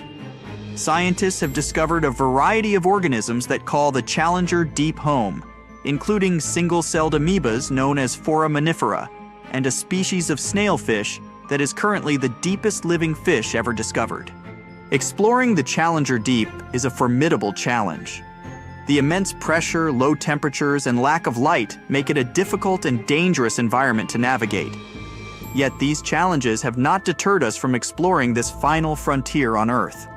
From the bathyscaphe Trieste's first manned descent in 1960 to more recent expeditions using autonomous underwater vehicles, our quest to explore and understand the deepest part of our oceans continues. The Challenger Deep is a testament to the extremes that life on Earth can endure, and a reminder of how much we still have to learn about our planet. As we delve deeper into the mysteries of the ocean, we encounter life forms that have adapted to survive in some of the most extreme conditions on Earth. These extremophiles, as they are known, challenge our understanding of the limits of life and hint at the possibility of life beyond our planet. Take, for instance, the bacteria that thrive near hydrothermal vents on the ocean floor. In these seemingly inhospitable environments, where the water is superheated and the pressure is immense, these microorganisms not only survive but thrive. They have evolved to use the chemicals spewing from the vents, such as sulfur and methane, to generate energy in a process known as chemosynthesis. Then there are the organisms that inhabit the Challenger Deep, the deepest part of the Mariana Trench. Here, in the pitch-black depths, under pressures 1,000 times greater than at sea level, life has found a way. From single-celled amoebas to the Mariana snailfish, these creatures have adapted to survive in an environment that would be lethal to most other forms of life. These extremophiles are of great interest to scientists, not just for what they can teach us about life on Earth, but for what they might reveal about the possibility of life on other planets. If life can survive in the extreme conditions of the deep sea, could it also exist in the icy oceans of Jupiter's moon Europa, or beneath the surface of Mars? As we continue our journey through the depths of the ocean, it's important to acknowledge the tools and technologies that make our exploration possible. These devices, designed to withstand the extreme conditions of the deep sea, allow us to venture where humans cannot go, revealing the mysteries of the ocean to us. One such tool is the deep-sea submersible. These vehicles, which can be manned or unmanned, are designed to withstand the immense pressure of the deep sea. They are equipped with strong lights to illuminate the dark depths and cameras to capture images and videos. The bathyscaphe Trieste, which reached the bottom of the Challenger Deep in 1960, and the Deep-Sea Challenger, which made the same journey in 2012, are examples of manned submersibles. Then there are the remotely operated vehicles, ROVs, which are controlled from a ship on the surface. ROVs can stay underwater for much longer than manned submersibles and are often used for detailed scientific research and exploration. They are equipped with robotic arms to collect samples and high-definition cameras to document their findings. Autonomous underwater vehicles, AUVs, like the Nereus, are another important tool for deep-sea exploration. These vehicles can operate without a tether to the surface, allowing them to explore areas that are difficult to reach with other methods. They use advanced navigation systems to move through the water and can be equipped with a variety of scientific instruments to collect data. These tools, along with advancements in sonar mapping and satellite technology, have revolutionized our understanding of the ocean. They have allowed us to explore deeper and with more precision than ever before, revealing a world that was once completely hidden from view. As we draw our journey to a close, we are left with a sense of awe and wonder at the vastness and complexity of our oceans. We've journeyed from the sunlit surface to the darkest depths, encountering along the way a world teeming with life and filled with mysteries yet to be solved. We've learned about the immense pressures and low temperatures that characterize the deep sea and the remarkable creatures that have adapted to survive in these extreme conditions. We've discovered underwater lakes and rivers, the world's biggest waterfall and the longest mountain chain, all hidden beneath the waves. We've marveled at the diversity of marine life, from the smallest plankton to the largest whale, and the crucial role they play in our planet's ecosystem. We've also learned about the challenges we face in exploring this final frontier on Earth. The deep sea is a harsh and unforgiving environment, and it takes a great deal of ingenuity and courage to venture into its depths. But as we've seen, the rewards are well worth the effort. Each new discovery brings us closer to understanding our planet and our place in it. As we conclude this journey, let's remember that our exploration of the ocean is far from over. There are still many mysteries to unravel, many species to discover, and many challenges to overcome. The ocean, with its vastness and depth, reminds us of the infinite possibilities that await us. It invites us to keep exploring, to keep learning, and to keep marveling at the wonders of our blue planet. Thank you for joining us on this journey. Until next time, keep exploring, keep questioning, and keep marveling at the wonders of our world.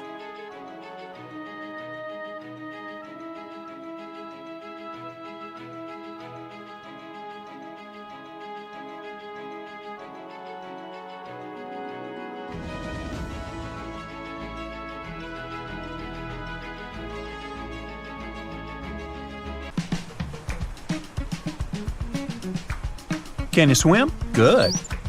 Because you're going on a journey to the deepest point of the Pacific Ocean. Now, put on your flippers. The very bottom of the Mariana Trench is awaiting. Now, get in the water. Really, come on. All right. 1 foot underwater. That's the depth you can swim with no special gear like a mask. Hey, look, must be some tourists. Or whales. 10 feet underwater. That's a little deeper than the public pools and beaches around the United States. You can see colorful fish and even phytoplankton that feed on the sun's rays. 26 feet down. This is the depth at which the foundations of the floating city of Venice in Italy stand. Builders laid columns at that depth on which they later built houses and streets. 30 feet underwater. You start to feel a lot of pressure. When you're on the surface, you're under atmospheric pressure, 15 pounds per square inch. But here, at 30 feet, that pressure is doubled. All the air pockets in your body, like your lungs or ears, begin to compress from this pressure, giving you discomfort. But no worries, your organs are soft and elastic, so you can keep diving. 40 feet underwater. Oops, you're running out of air. An average person can hold their breath for 30 to 90 seconds. The current record is an incredible 24 minutes and 37 seconds. Gasp. Okay, you'll need some diving equipment to continue your descent. There you go. Thank you very much. Tourists dive to this depth to look at reefs and corals. You don't need special skills for that, but you can't dive any deeper without training or a license. 45 feet down. Be careful. There's sharks swimming here looking for food, like you. Sometimes tourists descend to this depth in a safe cage to see the sharks up close. You're better off staying away from these predators and not attracting their attention. So make sure you're not wearing any bright and shiny jewelry. Sharks love that kind of thing. 62 feet underwater. You could see the Aquarius Reef Base Lab in Florida at this depth, if you were in Florida. It's really an entire building with rooms for exploring the seafloor, accessible through a hatch. 105 feet down. You see a strange bell hanging from a chain. People used to use these things for deep diving about 400 years ago. They'd lower a bell on chains with divers inside from a ship. There was enough air inside the bell for them to breathe. That way, they could explore sunken ships with treasures. 140 feet. At this depth, you could find an entire sunken city in Qianda Lake, China. You can still see streets, houses, and temples there. 330 feet. Whoa! You almost hit a huge blue whale. How could you miss it? These guys, the size of 2 train cars, usually dive to that depth. Shh! Let's listen to them sing for a while. It's beautiful. Now, let's keep going. 660 feet. This is where most of the ocean life ends. Sun rays hardly penetrate any deeper into the water. Everything below are unusual fish like this angler. They have such an unusual appearance because they have to adapt to the high pressure here. 702 feet underwater. This is the last mark where you'd see a human without diving equipment. This man holds the title of the deepest man on Earth, and he's the only one who has managed to get to this depth. The water pressure on his body here was 20 times greater than that on the surface. 985 feet. Ooh, what was that sound? Whoa, that's a submarine. That's the maximum depth they can dive to. Some of them can reach speeds of 26 miles per hour. Fun fact, an ostrich can run twice as fast, but she can't swim. 1,090 feet. Say bye to this scuba diver. You won't see them any deeper than this. The world record was set in the Red Sea. It only took the diver 12 minutes to reach this depth, but it took him a whole 15 hours to return to the surface to avoid decompression sickness.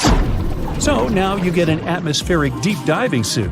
It's completely sealed, and you won't feel the insane water pressure on your body in it.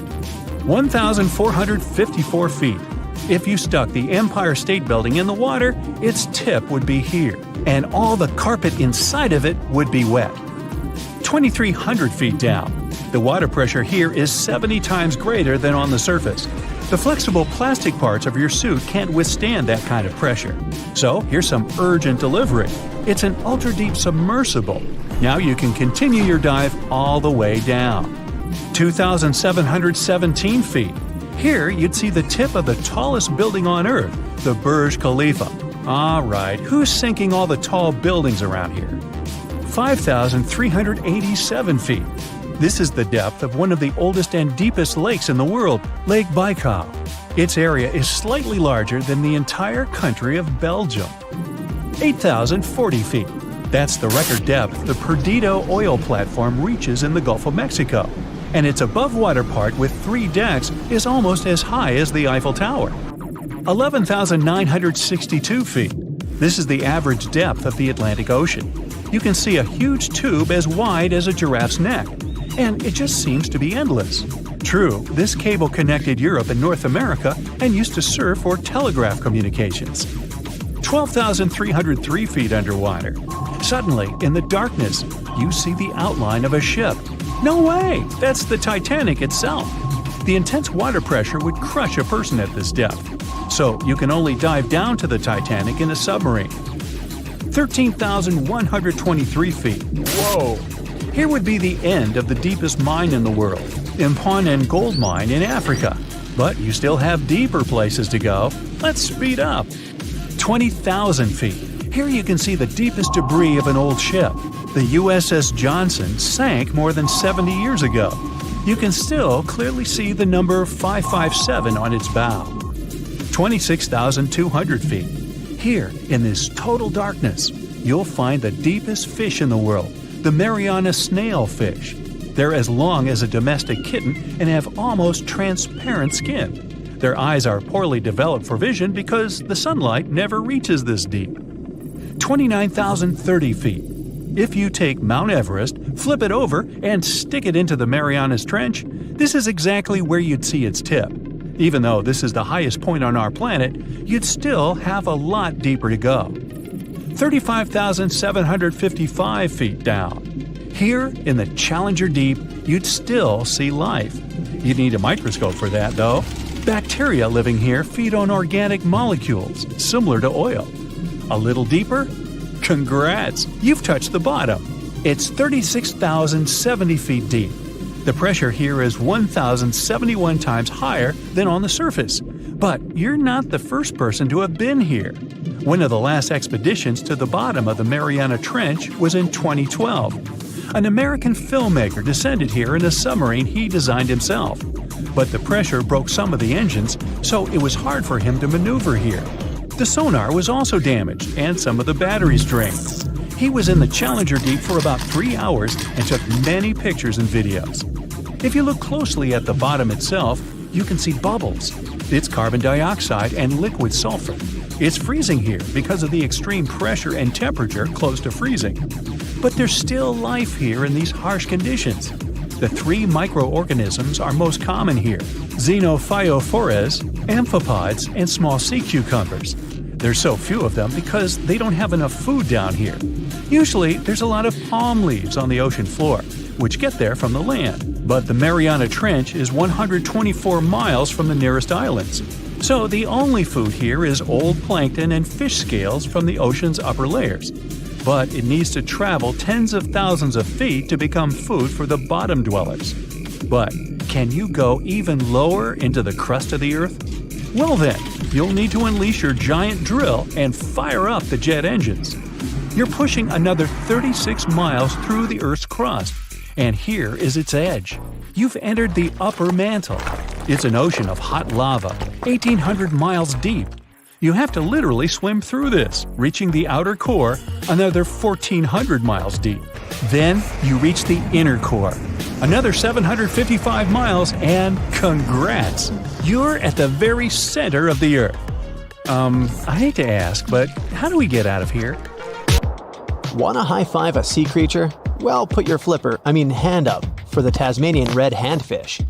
This fish doesn't swim like a fish. It walks. It uses its flipper-like hands to stroll around on the ocean floor. These bottom walkers are disturbed by swimmers and boats a lot. Some people even want to take them home as pets. I think it's better to just give them a wave and swim on by. The vampire squid. Its species name is Vampiroteuthis infernalis, which translates to vampire squid from hell. Oh yes, this vampire squid means to terrify everyone with its name, its dark red color, its spikes at the bottom, and the scary fact that it can basically turn itself inside out. The vampire squid loves putting on a good show, but it's as harmless as a kitten is to humans. It's as if Dracula scared the pants off you, but he didn't have blood-sucking fangs. The vampire squid feeds on food particles from plants and animal matter floating near the ocean's surface. Since they're not predators, they need good defensive strategies, and their vampiric look is designed to ward off large creatures who want to eat them. Turning themselves inside out is a defensive mechanism since the spiky areas in the inner skin are more intimidating. They also shoot out a substance that does not have color, but is packed with bioluminescent particles to distract predators. The vaquita. Going out on a boat off the coast of Mexico sounds like the perfect vacation. The sun, the blue water, the most endangered sea creature. Wait, what? The vaquita isn't dangerous, but don't expect it to stick around to say hello or sign any autographs. It's incredibly shy. This little cow, that's what it means in Spanish, is one tiny sea mammal. With those black markings around its eyes, it looks more like a sea panda to me. Seeing one should make you feel very special. They're on the brink of extinction, mostly because they got caught by accident in fishing nets. It's estimated that there's only 10 left in the wild. The blue dragon.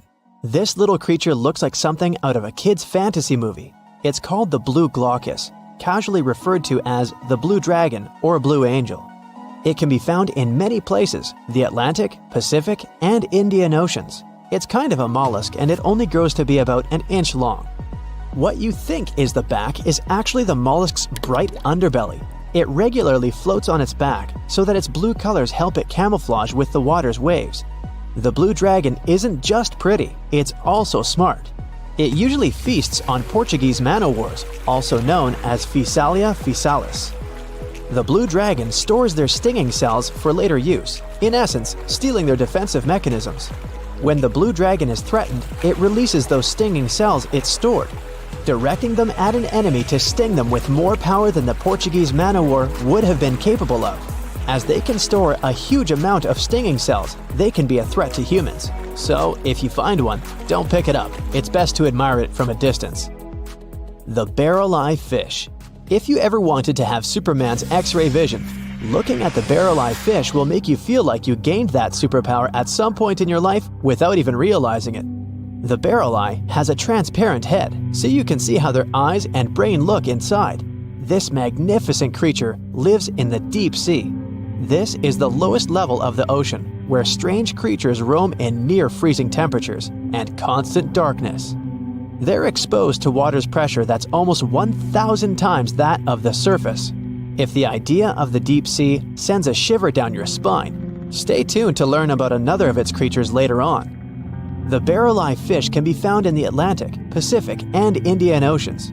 You might be wondering, why oh why would a fish have a see-through head?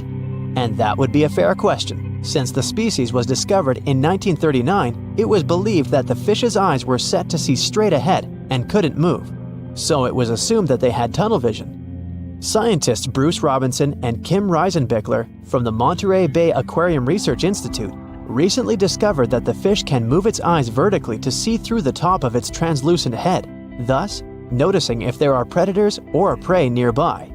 The transparent head also allows more light to enter, so they can detect prey better. It's believed that the barrel eye fish eats jellyfish and small fish species. If you dive in the ocean at night, you might be lucky enough to see how orange ball corallomorph blooms in the dark. But make sure to be quick, because as soon as you turn on your flashlight to take a good look, it will retract its tubes back into itself. The megalodon. The whale shark isn't the biggest shark known to humans. If the entire shark species were a kingdom, the prehistoric megalodon would be the ruler of the sea. Megalodon roamed the ocean a long time ago. About 15.9 to 2.6 million years back between the early Miocene and late Pliocene eras. While they've long been extinct, people are still amazed to learn about these gigantic sea beasts. Megalodon could reach anywhere between 45 feet to 60 feet in length, with jaws more than 6 feet wide. A fossil of a tooth that once belonged to a megalodon measured at 7 inches. Needless to say, I'm pretty stoked that these guys have long been extinct. But there's still some adventurers out there hoping to meet this monster one day. The Dumbo octopus.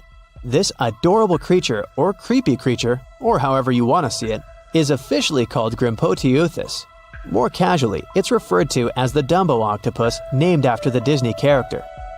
Though Dumbo, the elephant, not the octopus, was teased for his big ears, it's highly unlikely that this adorable octopus gets teased by its water neighbors. They are the deepest living octopuses, living in the deep sea, and you know how scary that place is.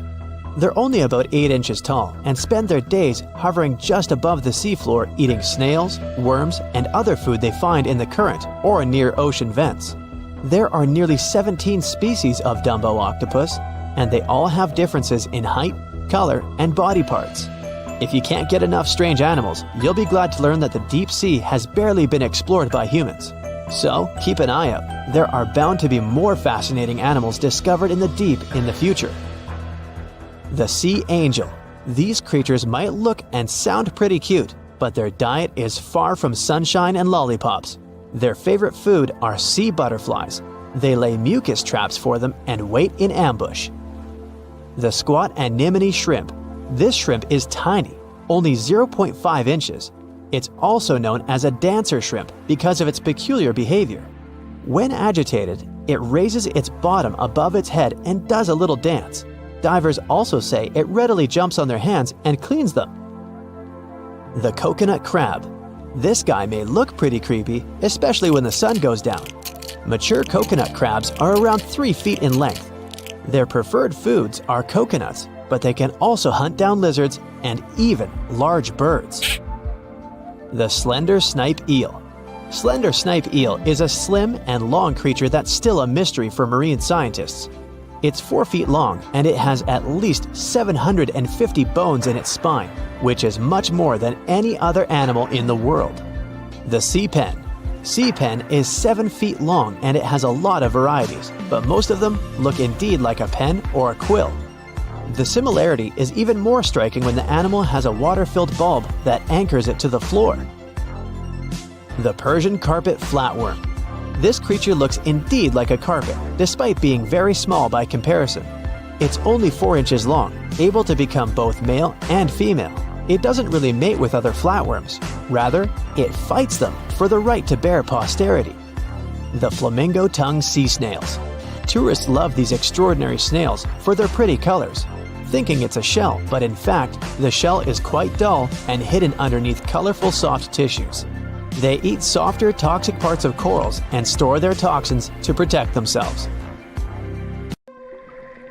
So you're swimming 2 miles down at the bottom of the ocean. Don't ask me how, just play along. It's cold and the pressure is intense. No fish in sight. Then you notice a green shiny thing. It's a cookie cutter shark. Its neck glows in the dark to attract fish and other delicious treats. The shark doesn't look like much. It's small, about the size of a cat. It has brown skin and large green eyes. But looks can be deceiving. Every night, this creature rises to the surface and goes after great white sharks, whales, even swordfish. If you look closely, you'll see a round mouth with a bunch of sharp teeth in it. They don't just bite, they work kind of like a saw. This one's called a cookie cutter shark because when it sees something delicious, it takes a cookie-shaped bite out of it. These sharks have even been known to disable submarines. Wonder what flavor they are. Our next shark is about the length of a car. Only about 100 of these sharks have ever been seen, but if you met one, you'd never forget it. It has a big mouth, a huge mouth, a mega mouth, like me. It's the mega mouth shark. You could easily fit in it if you curled yourself up. They're not dangerous though, not to humans. They feed by swimming around with their mouths open, filtering out plankton and other underwater goodies. The shark has special organs in its mouth that glow, attracting little crustaceans. It swims deep in the ocean in total darkness. Probably has a great smile though. Thresher sharks also have a huge body part, the tail. It's almost half the length of the shark itself, and it looks like a helicopter blade. It's one of the few animals that hunts using its tail. The shark sneaks up on a school of fish and starts to shake its moneymaker. This freaks out some of the fish, which is exactly the plan. In a pinch, it can also use its tail to defend itself. The best thing about this shark, it doesn't attack people. The angel shark. There are quite a few types of angel shark out there, but they're more shark than angel. They're flat like stingrays, and their skin is covered with patterns that help them blend in with the seafloor. Because of this disguise, divers sometimes accidentally touch them, which isn't the best idea. They're fast and have powerful jaws. Still, they prefer the taste of small fish to you. The horn shark has 2 ridges that look like horns right above its eyes. It's definitely the grandpa of the shark world. Not aggressive, swims pretty slowly, and is up late almost every night. Its 2 favorite meals, sea urchins and crustaceans. It moves its fin on the seafloor almost as if it had paws. But don't underestimate this guy. It has one of the strongest bites of any shark. It needs those strong teeth to crush the shells of its late-night meals. And if something tries to attack it, watch out. Horn sharks have sharp spikes on their fins. The award for the ugliest shark goes to the goblin shark, and it's not even close. From the outside, it already looks kinda weird and is about the size of a pink underwater motorbike. It has a long tail and a seriously long nose. It lives way down in the depths of the ocean and loves to eat squid. It's not as fast as its relatives, but it's way more sneaky. It has a secret squid catching technique which is totally wild. The shark swims behind the squid. It's catching up, getting closer and closer, but the squid isn't slowing down, no way. It looks like the poor goblin shark won't have any lunch today. Then it opens its mouth. Its jaw is attached to folds of skin that mean it can literally throw its jaw out of its mouth. And it's a shark, so those teeth are sharp. That extra reach helps it grab its lunch, and when the meal's over, it pops its jaw back in its mouth. These sharks have been seen many times off the coast of Japan. They're actually named after the goblins in Japanese myths and fairy tales. There's only one thing out there cooler than a ninja shark. It's the ninja lantern shark. Imagine there's a tube you can slide down that takes you to the bottom of the ocean. It's too dark, you can't see anything. Suddenly, a glowing dot, moving around in the distance. It's coming closer, shooting towards you. It's a blue glowing head. Worse, it looks like this head doesn't have a body attached to it. The ninja lantern shark has black skin, so it's almost invisible in the dark. It's only the size of a human arm, but its small, sharp teeth are no joke. No one really knows why this shark glows. Maybe to attract tasty fish? Another theory out there is that it uses this light to communicate with its friends. It has friends? The hammerhead shark. These ferocious sharks can weigh up to half a ton. They live in tropical waters all over the world, and they're one of the most recognizable sharks out there. Their eyes really are located on the sides of their hammerhead. This means they can see in almost all directions. They even have special neck muscles to lift their head up and down just to see that little bit better. Their favorite food? Stingrays. You know, those flat things that swim along the seafloor, camouflaged to look like sand and bits of rock. Stingrays get by blending in with their surroundings. Danger mostly just swims by. But the hammerhead's eyes see everything. Uh-oh. Great white sharks, hammerheads, and other large sharks live for about 25 years. But one shark can live much, much longer. The Greenland shark can live anywhere from 300 to 500 years. It lives mostly in the North Atlantic and Arctic oceans. It loves to swim deep down where it's dark, so it uses its nose to sniff out food. Since it spends so much time down there, it's figured out how to withstand the strong pressure. It's one of the oldest living, largest, and slowest fish on Earth. Just imagine, you're on an Arctic cruise and you see one of these sharks moving slowly through the freezing cold water. It might be 400 years older than you. Most sharks are omnivorous. They can go after dolphins, other sharks, crabs, sea urchins, smaller or even larger fish, hot dogs. Kidding about the hot dogs. But the bonnethead shark is a bit different. It eats algae for about half its meals. It's actually related to the hammerhead shark, but its head looks more like a shovel. Can you dig it? If you see this guy swimming around, you might think it's a sea snake or a huge water worm. Frilled sharks like to swim way down at the bottom of the ocean, like a lot of sharks. When they're chasing something delicious, they move kind of like a snake. And just like a snake, they like to gulp down their lunch all in one piece. But that doesn't mean they don't have teeth. They have about 200 nice and sharp ones. The saw shark has a long, flat, and seriously spiky nose. Those teeth on its nose never stop growing. Each tooth is equipped with electric receptors to help the saw shark feel around for nearby fish, like a ship's radar. When dinner's nearby, the shark swims up and strikes with its nose, waving it around like a knight showing off his skills. Meanwhile, you won't have time to blink if this guy floats past. Did you see it? How about now? Meet the fastest shark in the world, the short-fin mako shark. It can swim up to 35 miles per hour.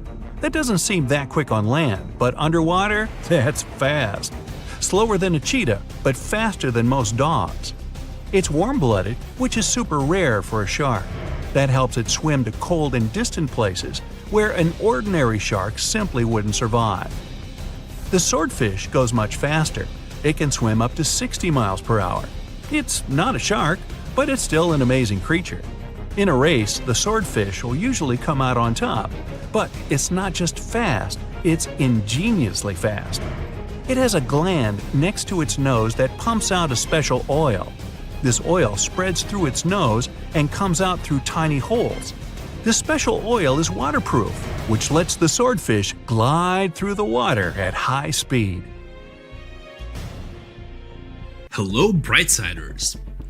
Do you know where the deepest place in the world is? I think it's in the Pacific Ocean, near the Philippines and Papua New Guinea. It's the famous Mariana Trench. So let's take a tape measure, a very long one, and attach its end to the boat on the surface. Now we hold our breath and jump in the water. Fish and marine animals swim by. We descend lower to the depths and into total darkness, and after several hours, we reach Challenger Deep. The tape measure shows a depth of 36,200 feet. the famous Mariana Trench is not the deepest place on Earth, as everybody thought. The Kola super deep borehole located in Murmansk region in Russia beats it by a wide margin. And scientists have discovered something unusual and sinister there. When geologists were drilling the hole, they could reach the depth of 9 miles. And then they encountered voids. Scientists on the surface were surprised and scratched their heads and then decided to lower a microphone and dozens of other sensors in these voids. The temperature down below turned out to be 2000 degrees Fahrenheit, and the microphone recorded something that sounded like human groans and screams.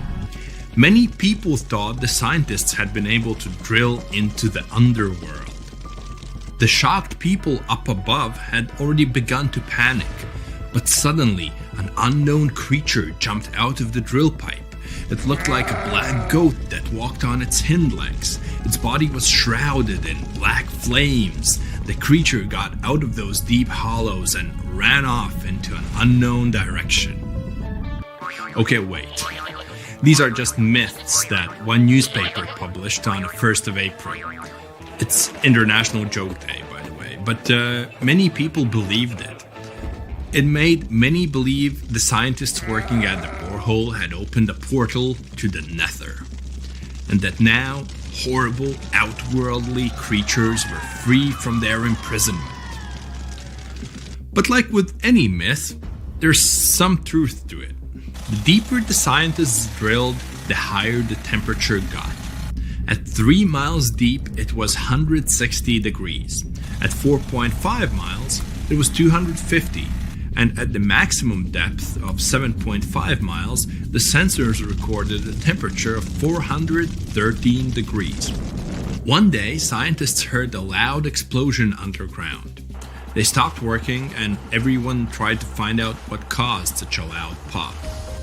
But there was seemingly nothing there.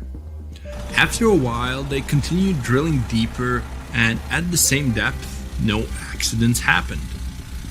The drilling began in May 1970. They passed the first 4.5 miles quite easily, and it was primarily hard granite rock. It was like drilling through a hard wall. But then their drill went into softer layers, and the shaft of the hole began to crumble. It was like drilling in wet sand. Every time the workers took the drill out, there was a risk that the hole would collapse under its own weight.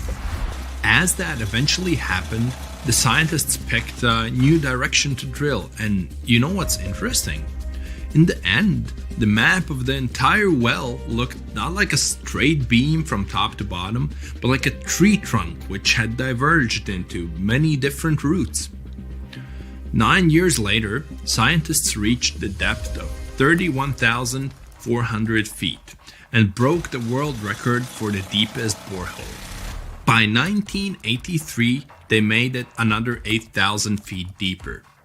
After a brief pause in the work, there was an accident. A part of the drill broke away from the main body and remained in the borehole. For several months, scientists tried to extract the drill, but nothing worked. They had to return to the depth of 4.5 miles and start all over again. The drill was divided into sections, and one such unit could only last about 4 hours before it had to be replaced. In terms of depth, that was only about 32 feet of drilling. Then the drill was lifted to the surface, replaced, and lowered back down. On average, the drilling speed was about 200 feet per month. That's like a 20-story building. In 1990, 20 years after the work had begun, scientists reached the final depth of 40,230 feet. That's like 100 soccer fields down. And after another accident, the work stopped. Guinness World Records registered the Kola Super Deep Borehole as the deepest borehole in the world. It's like Mount Everest plus 9 Empire State Buildings on top of it. One of the most unusual discoveries at the Kola super deep borehole was that the soil at the depth of about 2 miles almost perfectly matches the composition of the surface of the moon. It has given us more insight into how our ancient satellite appeared and formed. It seems that in the early stages of Earth's formation, a giant asteroid crashed into our planet. With that kind of force, it caused an explosion so powerful that part of our planet broke off and flew upward. This chunk of Earth remained in our planet's orbit, cooled, and later formed into the moon we know today. Another surprise for the workers was the presence of gold. There was about 2.5 ounces of gold for every ton of soil lifted. The deeper the scientists went, the older the rocks were. In layers of rock about 2.8 billion years old, they found fossilized remains of living organisms. It made the world of science bubble with excitement, as it meant that life on our planet appeared 1.5 billion years earlier than first thought. In the early 1990s, they shut down the drilling project. Gradually, the buildings around the borehole and the drilling equipment were lost. Today, a lot of tourists visit the place. It's because of those same myths about creatures from the underworld. Yes, there's a hole 7.5 miles deep under that rusty lid. But the scientists working there never reached their goal. They wanted to drill into the Earth's mantle, but to do that, they would have had to dig down to a depth of about 44 miles.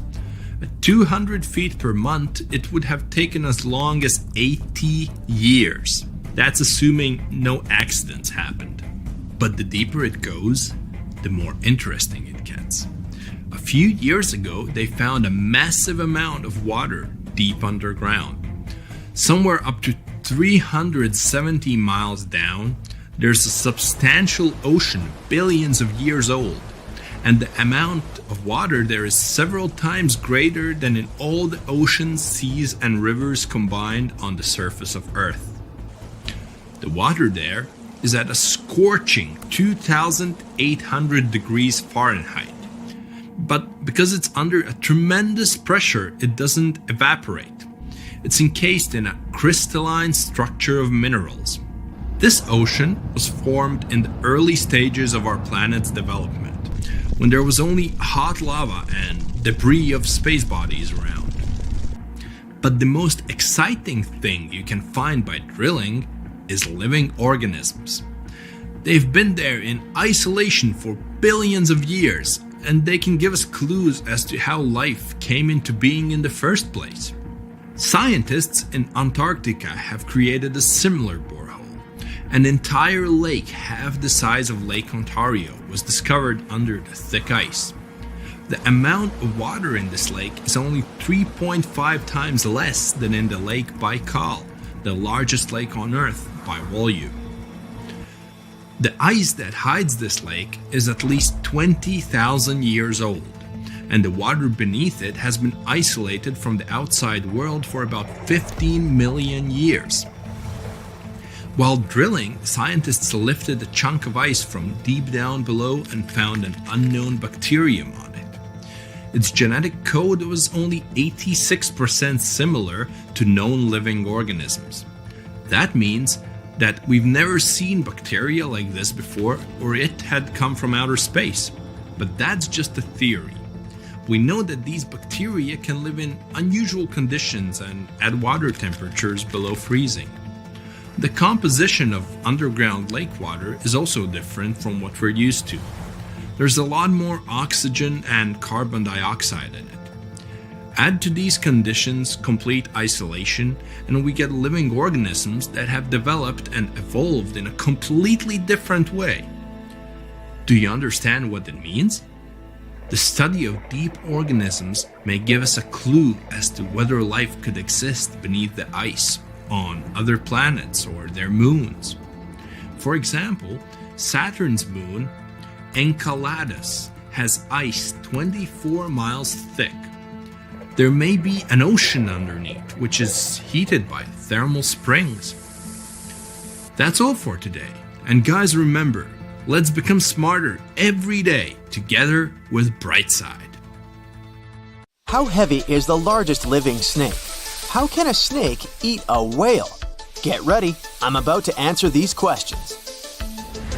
Before the last ice age, giant mammals like mammoths ruled the world. The modern animal kingdom we're familiar with was shaped around 55 million years ago. I mean, there were still 1,000-pound bear dogs living from Asia to America. But modern whales, for instance, began to appear later. I'm saying modern whales because, surprise, surprise, whales weren't always fully aquatic. The ancestors of the ocean's biggest animals once walked on dry land. They had 4 legs and lived on the coast. Now, I want to introduce you to a snake that used to eat these whales, the Paleophis, a genus of a marine snake. Scientists say it's hard to understand how big the Paleophis was due to its fragmentary fossil record. They assumed that it could have reached up to 40 feet long. Its fossils were found in different parts of the world, from England to Morocco and Virginia, USA. The Paleophis is extinct now, and sea snakes today are only about a quarter of the size this majestic creature used to be. So no need to worry about this underwater monster. But there once was an even bigger snake, the Titan boa. It was around 50 feet long and most likely weighed over a ton. It used to live in what is now known as northeastern Colombia around 60 to 58 million years ago. Scientists say that it mostly fed on fish. Another giant animal that lived in the past was the black Gigantopithecus. These primates aren't related to gorillas. They lived in the area of modern China. Some people believe that they're still alive, but so far, no one has laid eyes on them. Some people even go further and say that the stories of Bigfoot or Yeti are based on these animals. This rodent became extinct about 2 million years ago. Its main habitat was South America, more specifically, Uruguay. What's astonishing about this species is that it was the largest rodent ever known. It was bigger than a bull. Scientists believe that it weighed up to 1,000 pounds. A distant relative of this rodent is still alive today. It's called the pacarana. It's a rare animal that lives in South America. It weighs up to 33 pounds and measures up to 31 inches, not including its cute and fluffy tail. The Arthropleura was an insect that lived in prehistoric times. Imagine a giant millipede measuring up to 8 feet in length. Here you go. It was one of the largest land animals of its era, about 315 million years ago. The Arthropleura's shell was covered with tough plates. These plates were there to protect the creature from damage. Most of the time, it burrowed into the ground to avoid becoming some other animal's dinner. Meet the megalodon. Millions of years ago, this shark lived in the ocean and ate other marine creatures. It had wide teeth, and its jaws were so powerful that the animal could finish off its prey with the force of its bite. It was one of the largest sharks to ever exist.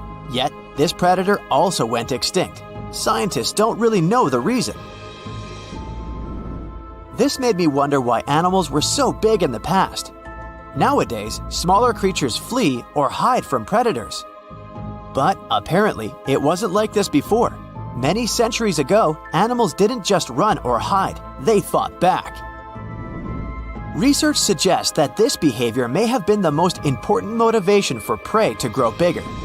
A study compared the skulls of ancient animals to those of their modern peers. The skulls of predatory animals have become shorter and narrower, while the skulls of the animals they hunted have become longer and broader. This means that predators learned to become experts in hunting, while prey worked on developing their defense skills.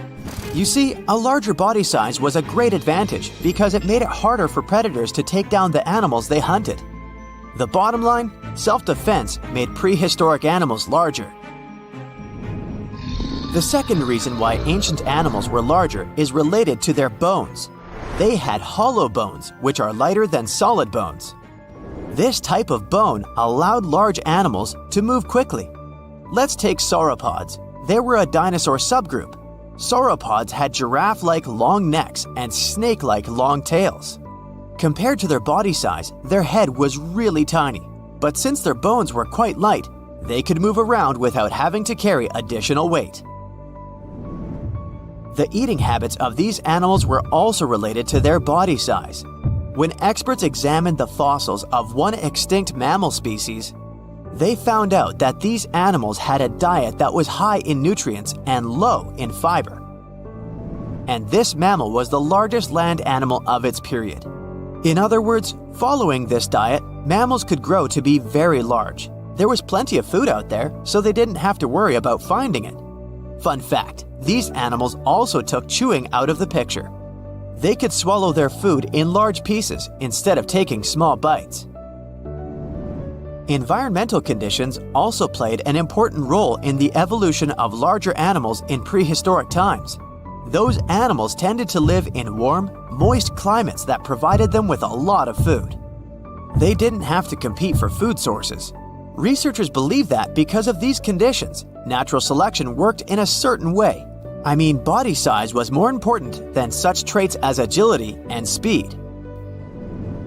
Oh, and did you know that large animals tend to produce more carbon dioxide? And ultimately, a bigger volume of carbon dioxide increases the amount of vegetation in the animal's habitat. As for the abundance of oxygen in the atmosphere at that time, it could be another vital element for some animals' growth. A good but scary example of an animal that benefited from the high levels of oxygen can be the cockroach of the Paleozoic era. At that time, cockroaches were the size of modern house cats. Now this one would give me the chills if I ever faced it. Ugh. What about today? Well, there are over 3,000 species of snakes on Earth. The smallest snake in the world is the Barbados thread snake. It's only around 4 inches long when fully grown, and the largest one? It's the reticulated python. This snake reaches around 20 feet in length. The longest python was discovered in 1912. It measured 32 feet long.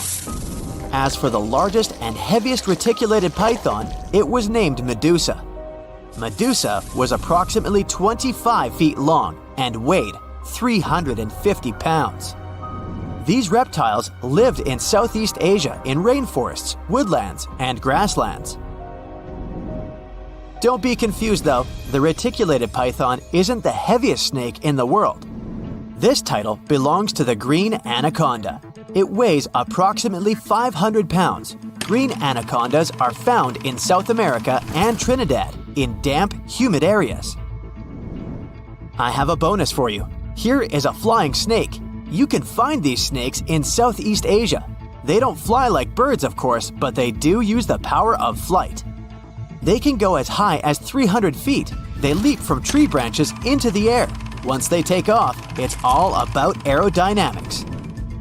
Their main technique is flaring their ribs and pulling in their abdomens. While airborne, they undulate from one side to another and slightly up and down. This motion helps snakes to turn and glide. Why bother with all this if they can just crawl in an old-school way? Scientists aren't sure, but they believe it might be related to escaping from predators. This way, they move from one tree to another without having to get down to the ground. Every now and then, people discover fossils of animals that lived millions of years ago. These ancient discoveries continue to capture our imagination. Which of these animals would you like to see alive? Whale watching is a popular bucket list item, but getting too close to these gorgeous sea creatures isn't the best idea, especially if you don't want to kick the bucket too early. Whales are generally curious and friendly giants, but they can be unpredictable when you cross their personal borders. First of all, they are huge, and one wrong move on their side could flip over your boat or seriously hurt you. Second, they are wild animals, and like any other wild animals, they can carry certain infections they could transfer to you if you get into direct contact. Plus, they have strong parental instincts. So, if you approach their young by accident, they might think you want to take them away and will act accordingly. It is only safe to observe whales from the sea when you're accompanied by an experienced expert, both for your own good and for the good of the whale. Now, sometimes whales and dolphins strand themselves on the shore for reasons scientists still can't explain. Quite recently, over 200 whales have been found on a remote beach in Tasmania, Australia. A rescue team rushed to the location to save the whales, half of which were still alive. The rescue operation was really complex due to the remote location.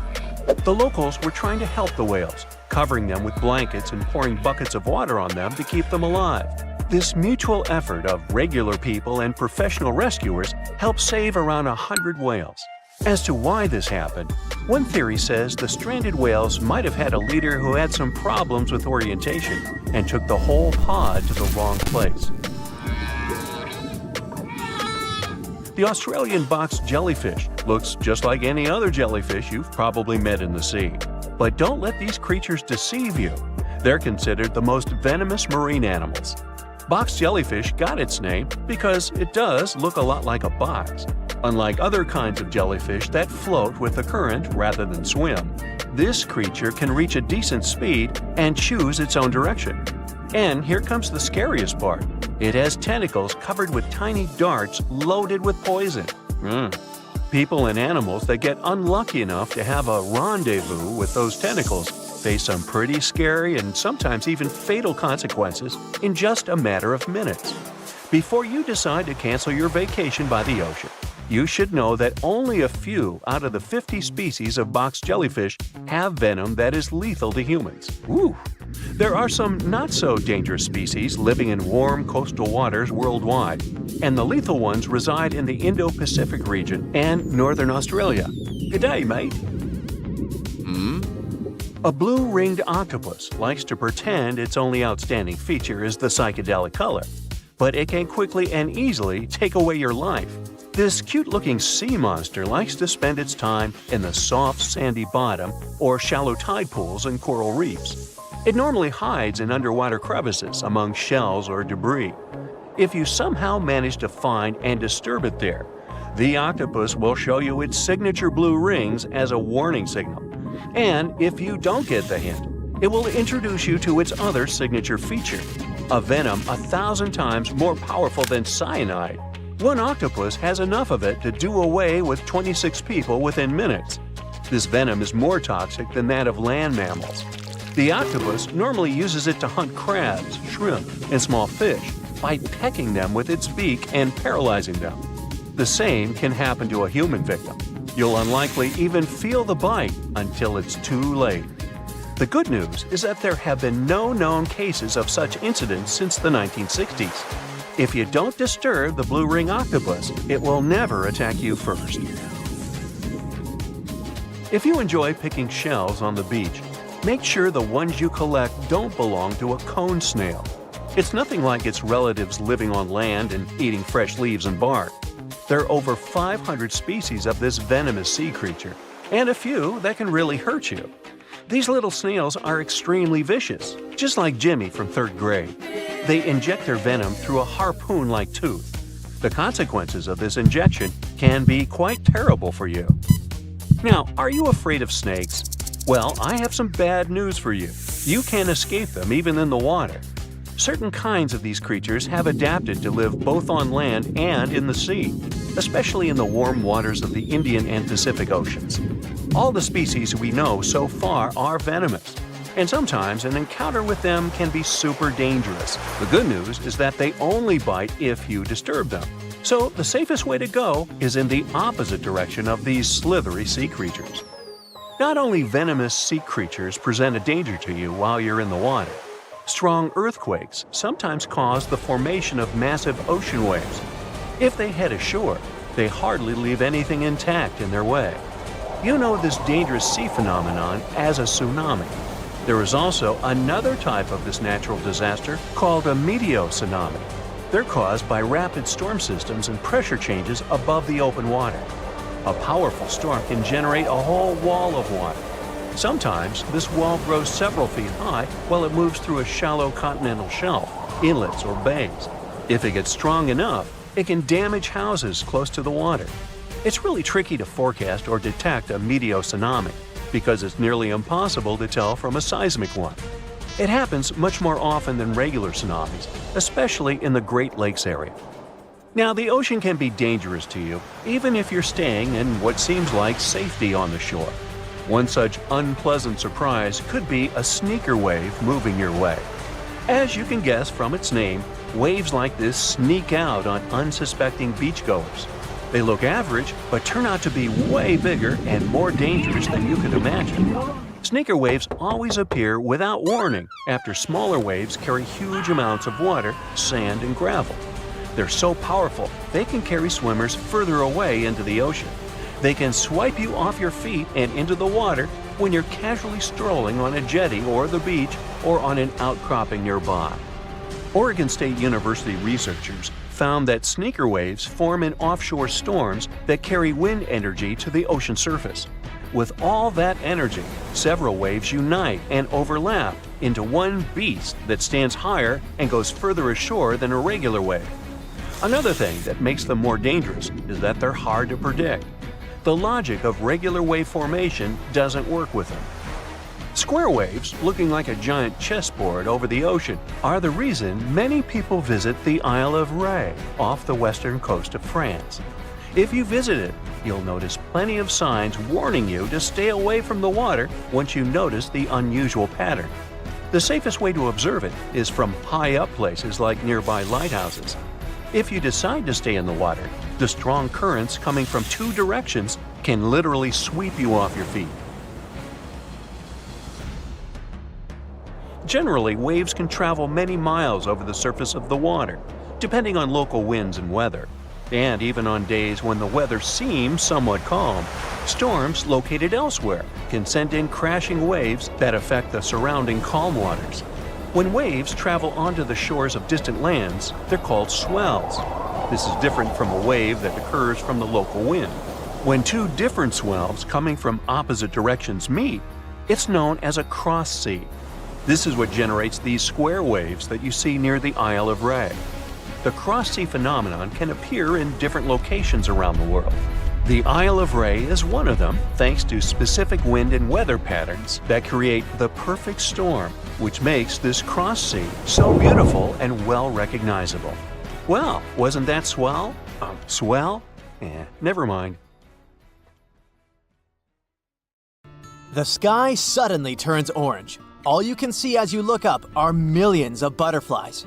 You just got lucky to witness the spectacular natural show, the annual migration of monarch butterflies. Every fall, as the days get shorter and the temperatures go down in the northeastern US and Canada, these beautiful creatures leave their summer breeding grounds. They travel up to 3,000 miles to Mexico and never come back. Their perfect overwintering ground is high in the mountains. Millions of monarch butterflies are safe there in the canopy of OML fir trees. Once the winter is over, it's time for them to go back up north. They make a stopover around Texas to mate and lay eggs on milkweed plants. A few days later, these eggs turn into caterpillars that feed on the plant until they transform into grown-up butterflies. Now, it's their turn to continue the journey up north until they find a new breeding ground. This way, generations keep changing en route, and it may take up to 5 of them to get to the final destination back in Canada. It's a natural mystery how the butterflies traveling south live up to 8 months traveling with the air currents. The same species going back completes its life cycle in 5 to 7 weeks. Scientists still don't know why the monarchs migrate and how they find their way. It could be connected with the blooming of milkweed plants, their primary food source. They probably find their way around based on the position of the sun.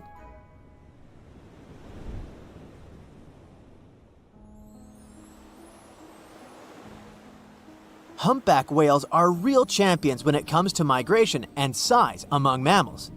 They cover a distance of up to 5,000 miles following their lunch. In the summer, they move towards the poles to colder waters, where there's plenty of krill and small fish. In the winter, they go south towards the equator's tropical waters.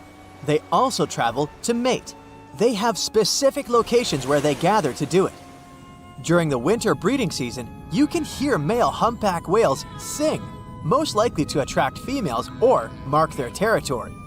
They produce a long series of calls and can repeat the same song for several hours. When the song changes, all singers that are currently migrating pick up the new tune. It's amazing how they do it when the distance between groups can be over 3,000 miles. Sea turtles migrate for more sentimental reasons. For hundreds of millions of years, these cute family guys return to the exact place where they were born to lay their eggs. They can cover up to thousands of miles, mostly when the seasons change and the waters are of a comfortable temperature. It could take them years, since some of them travel across the Pacific Ocean between Indonesia and the west coast of the United States and Canada, which is a total of 10,000 miles. But how do they find the exact spot they need if their parents can't just send them a geotag? Scientists have found out that they navigate using the invisible lines of the Earth's magnetic field. It turns out that each part of the coastline has its unique magnetic characteristics. The turtles remember theirs and travel using their internal compass. The magnetic field changes slowly but surely, so they have to shift their nesting sites accordingly. Salmon are born in freshwater streams and move to the ocean as juveniles. Atlantic salmon are brown and spotted as they cover hundreds of miles in fresh water and turn silvery in the ocean, where they travel for up to 1,000 miles. Adult salmon stay in the ocean for 1 to 5 years, feeding mostly on zooplankton. Then it's time for them to go back to freshwater to spawn. On their way back to the breeding grounds, they have to ascend thousands of feet against the current in mountain streams. This challenging journey is called a salmon run. They set on this run because they know the stream they're headed to will be good for spawning, and they'll meet the right species to mate with. Young salmon remember the smell of their home stream and probably even take note of various points along the way to the ocean to find it again. Just like sea turtles, they use the Earth's magnetic field as a compass for their travels. Pacific salmon and most male Atlantic salmon only live for a few weeks after spawning, and some female Atlantic salmon survive and migrate back to the ocean. Caribou, better known as reindeer, are the champs when it comes to migration distance among land mammals. Every spring, they cover a distance of around 400 miles in Alaska, from their winter to their summer feeding grounds. Individuals cover up to 3,000 miles, but herd migration is way more spectacular. The largest herd has at least 260,000 members, and its migration territory covers an area larger than California. Scientists put radio tracker collars on some herd members and take thousands of photos to count them all. This census is organized every 3 years in good weather conditions to see if the population figures are rising or falling and track their migration patterns. Caribou grow through all this migration trouble to safely raise their newborn young. They reach remote grounds where golden eagles, wolves, and grizzly bears won't bother the youngsters during their first, most vulnerable days. Another good excuse to hit the road up north for them is to save themselves from mosquitoes, which would be a huge problem in warmer months. Plus, they get fresh seasonal foods from the areas they stay in. Their migration helps fertilize the grounds they pass by, which means the tundra should thank them for regenerating and protecting its grasslands. Wildebeest, also known as gnus, are relatives of antelopes and gazelles. They spend most of their lives in the Serengeti plains of southeastern Africa, grazing on the grassy savannas. Every year at the end of the rainy season, normally in May or June, millions of wildebeest head northwest in search of greener pastures, and then back again. This migration is so spectacular that it's considered one of the 7 wonders of the natural world. Sadly, not all wildebeest make it to their final destination, as they have to cross rivers full of giant crocodiles and pass by hungry lions and other predators.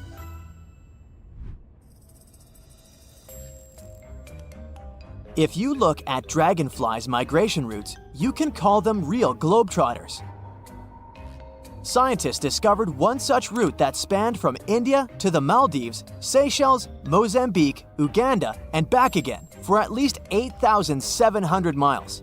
It's the longest insect migration we know of so far. It looks like they set on this epic journey when the temperature reaches a certain mark and the days start to grow longer. They seem to be following the rains as they start during the monsoon season in India and arrive for the rainy season in eastern and southern Africa. One fragile insect cannot complete the whole trip, so it turns into a sort of relay race that includes 4 generations of dragonflies. Each generation plays its role in the journey. Scientists can't put radio trackers on dragonflies as they do with other animals because the insects are too small. So, to put together the migration route puzzle, they analyzed 21 years of data from volunteer citizen scientists and also wing samples from museums. Each of the samples had a chemical code that could roughly tell where the insect was from. This data helped the scientists understand how far this or that insect traveled as an adult. Elephants are known to have traveled across Africa for centuries. They rely on their herd leader's memory when it comes to recalling the tricky migratory routes. This big elephant boss leads everyone else to sources of ripe food and water when the seasons change. They also migrate to avoid danger, which is mostly represented by humans. Elephants have developed their own communication methods to pass on information about prospective danger. They use chemical secretions, vibrations, gestures, and touch. Recently, many African countries have restored some of the oldest elephant migration routes. These big-eared guys usually avoid dangerous areas for generations, but once they know the route is safe, they start using it again.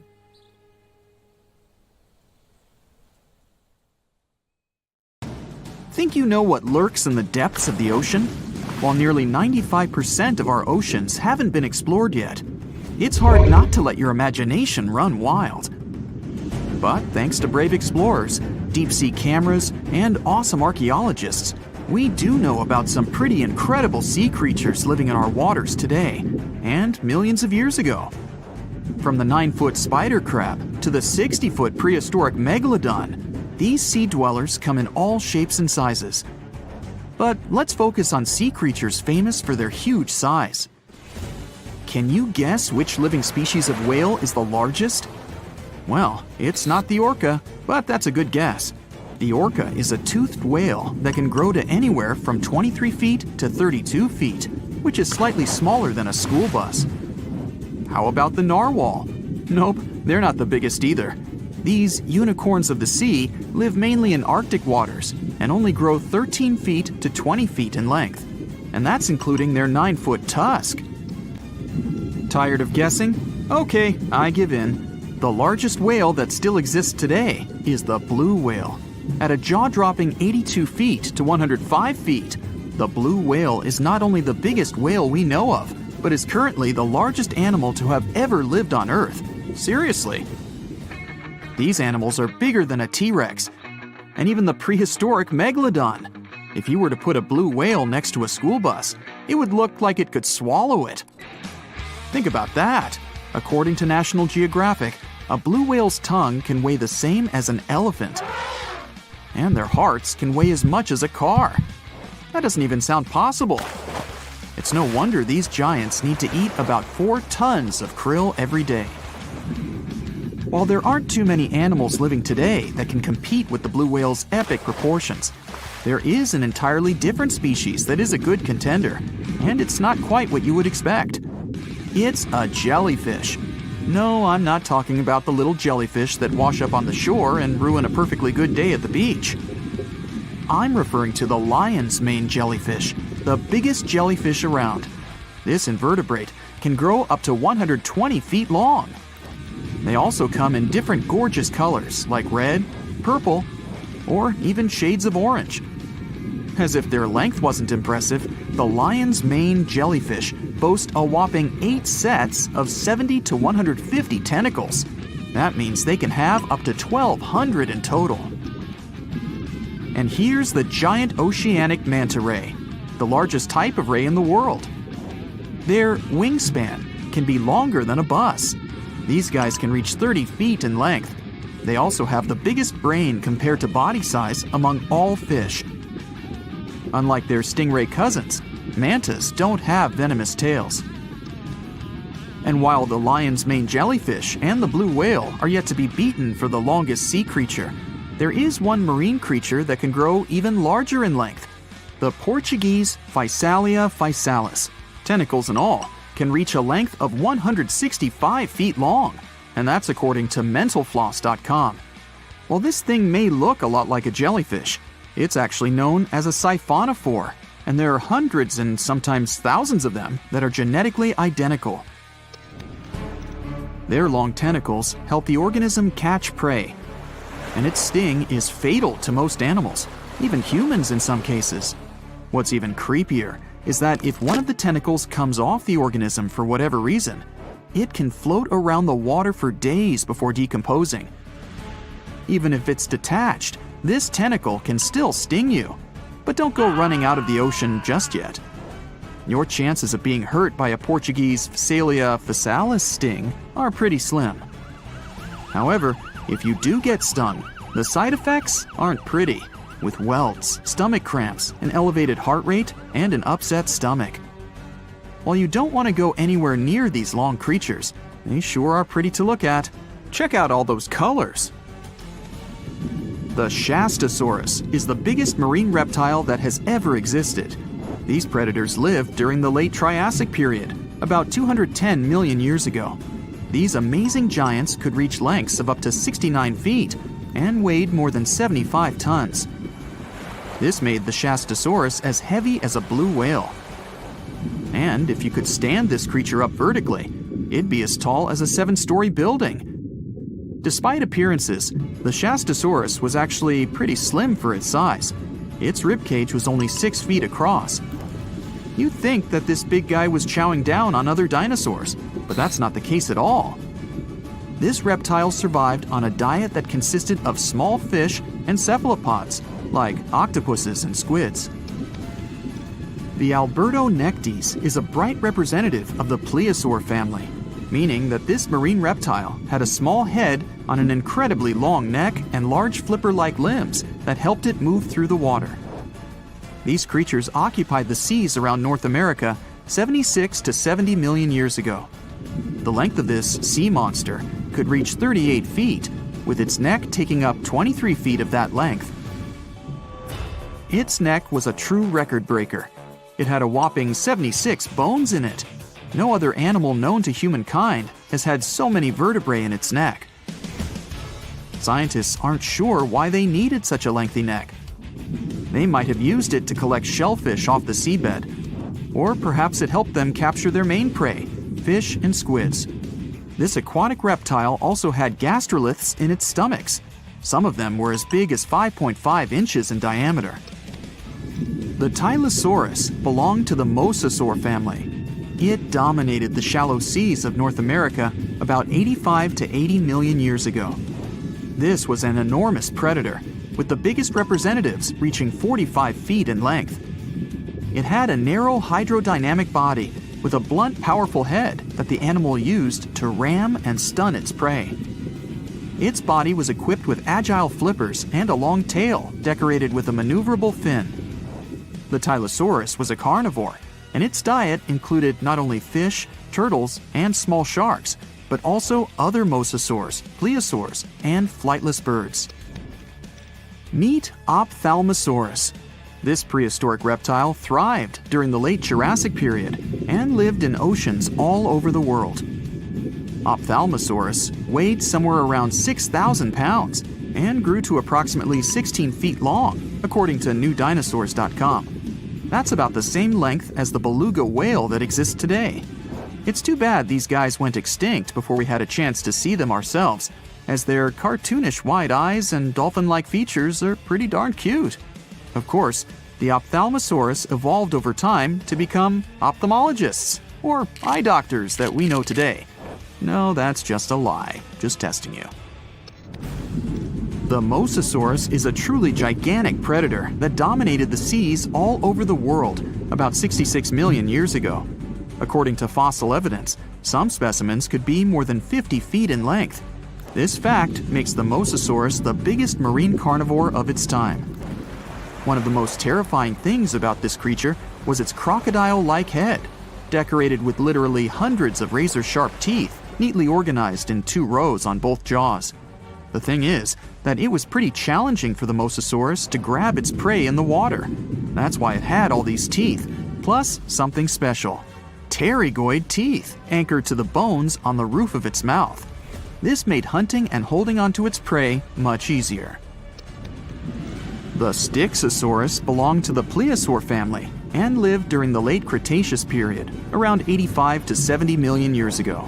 Upon first glance at this dinosaur, you might mistake it for a sea snake, and it'd be an honest mistake. Styxosauruses were about 35 feet in length, but over 16 feet of that consisted just of their long snake-like neck. They had a comparatively small body and weighed approximately 4 tons. Their mouths were full of razor-sharp cone-shaped teeth that they used to catch fish. They didn't need to chew their prey, thanks to the 200 small stones called gastroliths in their bellies that probably aided in digestion. At the same time, some scientists believe that the Styxosaurus used these stones to sink to the ocean bottom in search of particular types of fish. Looks kind of like Nessie to me. So, Megalodon was one of the biggest and most ferocious monsters on our planet. Powerful jaws, razor-sharp teeth, gigantic size. But what do you know about how it sounded? Imagine how loudly it growled, permeating the underwater world with sound vibrations. This sound resembled nothing. Megalodon didn't have a voice. It was a shark, and sharks don't have sound-producing organs. It was a quiet danger. But despite its muteness, yes, that is a word, you could have still heard it. Come with me. Now you're underwater, clenching your fist, raising your hand, and quickly bringing it down. Now imagine that you have a big submarine instead of a fist and hear the water flowing around the smooth surface of the hull. That's what a megalodon sounded like. When this monster was swimming out to the surface and opening its jaws, it sounded like a waterfall. The giant shark swam at high speed. When the water was passing through its mouth and gills, it sounded like a flowing river, a fast, powerful river. Megalodon had no voice, only the scary sound of flowing water. Other ancient fish could make sounds, but you would hardly hear them. Whales, dolphins, and their distant ancestors are not counted because they're mammals. Fish communicated at frequencies elusive to human ears. They still have this ability, but in most, the ocean was and is a pretty quiet place. So let's get out on ancient lands and check what was going on with the sounds there. Thanks to modern technologies, scientists can analyze the sounds of many ancient animals. Using CT scans, they found that some dinosaurs had complex systems of small open pockets in their skulls. They used these winding cranial mazes to reproduce a wide range of sounds and regulate body temperature, and people have managed to hear them. An ancient bird that lived 79 to 140 million years ago, Vegasus, sounded similar to some farm birds like duck and geese. But the ancient creature probably screamed in a scarier way. Scientists found this out thanks to the Syrinx fossil they discovered in 2016 in Antarctica. It's the oldest known vocal organ in the world. It helped Vegasus make a double humming sound coming from the left and right sides of the Syrinx. Imagine a duck and goose screaming. Increase the volume several times. Perhaps that's what its distant ancestors sound like. As for other flying reptiles like the pterodactyl, it couldn't scream like Vegasus because it didn't have a syrinx. These winged monsters could growl, hiss, and snap their beaks, and this was their most effective sound.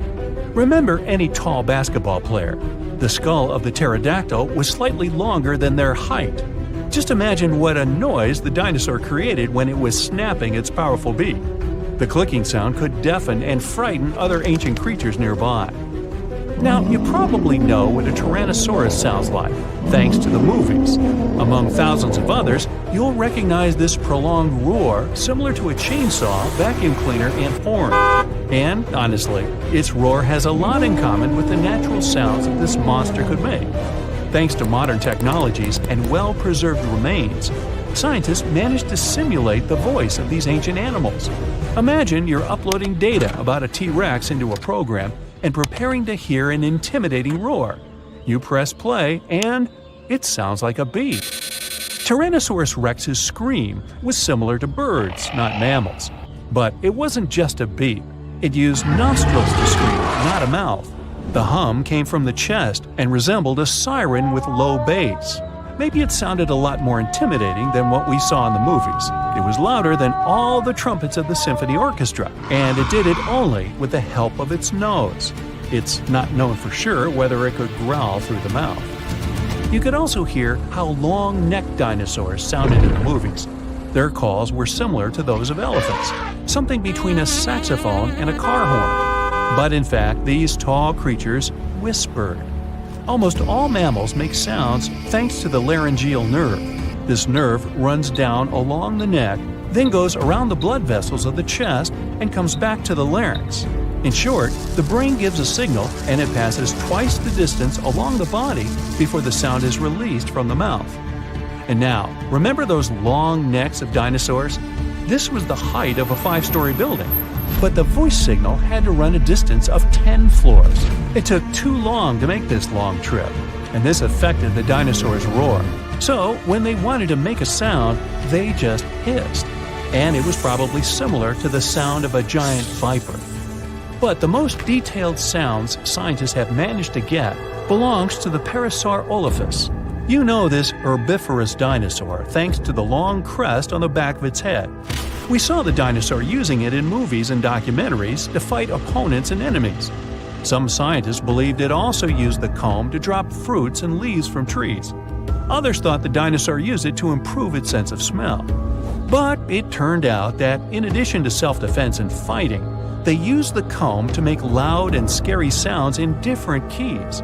Scientists replicated this with fantastic accuracy, thanks to the structure of its hard tissues. Almost all living beings with a voice use soft organs to make sounds, and these soft tissues decompose quickly. Parasaurolophus had solid ones. They noticed tubes leading from the nostrils to the crest and back to the nostrils when they found the skull. It was like a crumhorn, a curved musical wind instrument.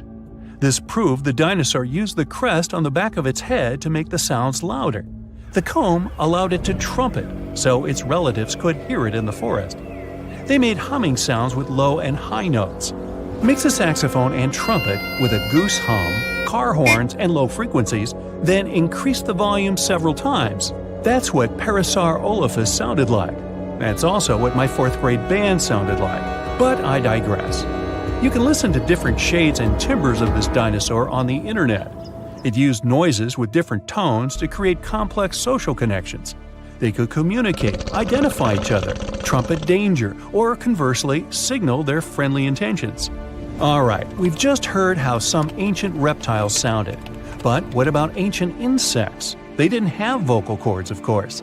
Instead, they used friction between body parts. Look at modern crickets chirping with their wings. One wing has tiny notches. The second has the shape of a mediator. Take a simple plastic comb and run your fingertip over its teeth. Crickets make their sounds by the same principle. Their wings vibrate and release a series of sound waves into the air. But the clicking of an ancient bush cricket was very different from modern insects since they were much noisier. The sounds of these clicks were like a whistle. With the help of high-frequency waves, they could also communicate secretly as if they were doing it through a closed radio channel. If you heard this, you would hardly be able to fall asleep to it. Now, modern crickets are not so loud, as they began to add more high frequencies to their sounds. Higher pitch waves don't spread as far, reducing the risk that a bat will hear the insects. Just imagine how the jungle of that time sounded. The loud chirping of crickets hurts the ears.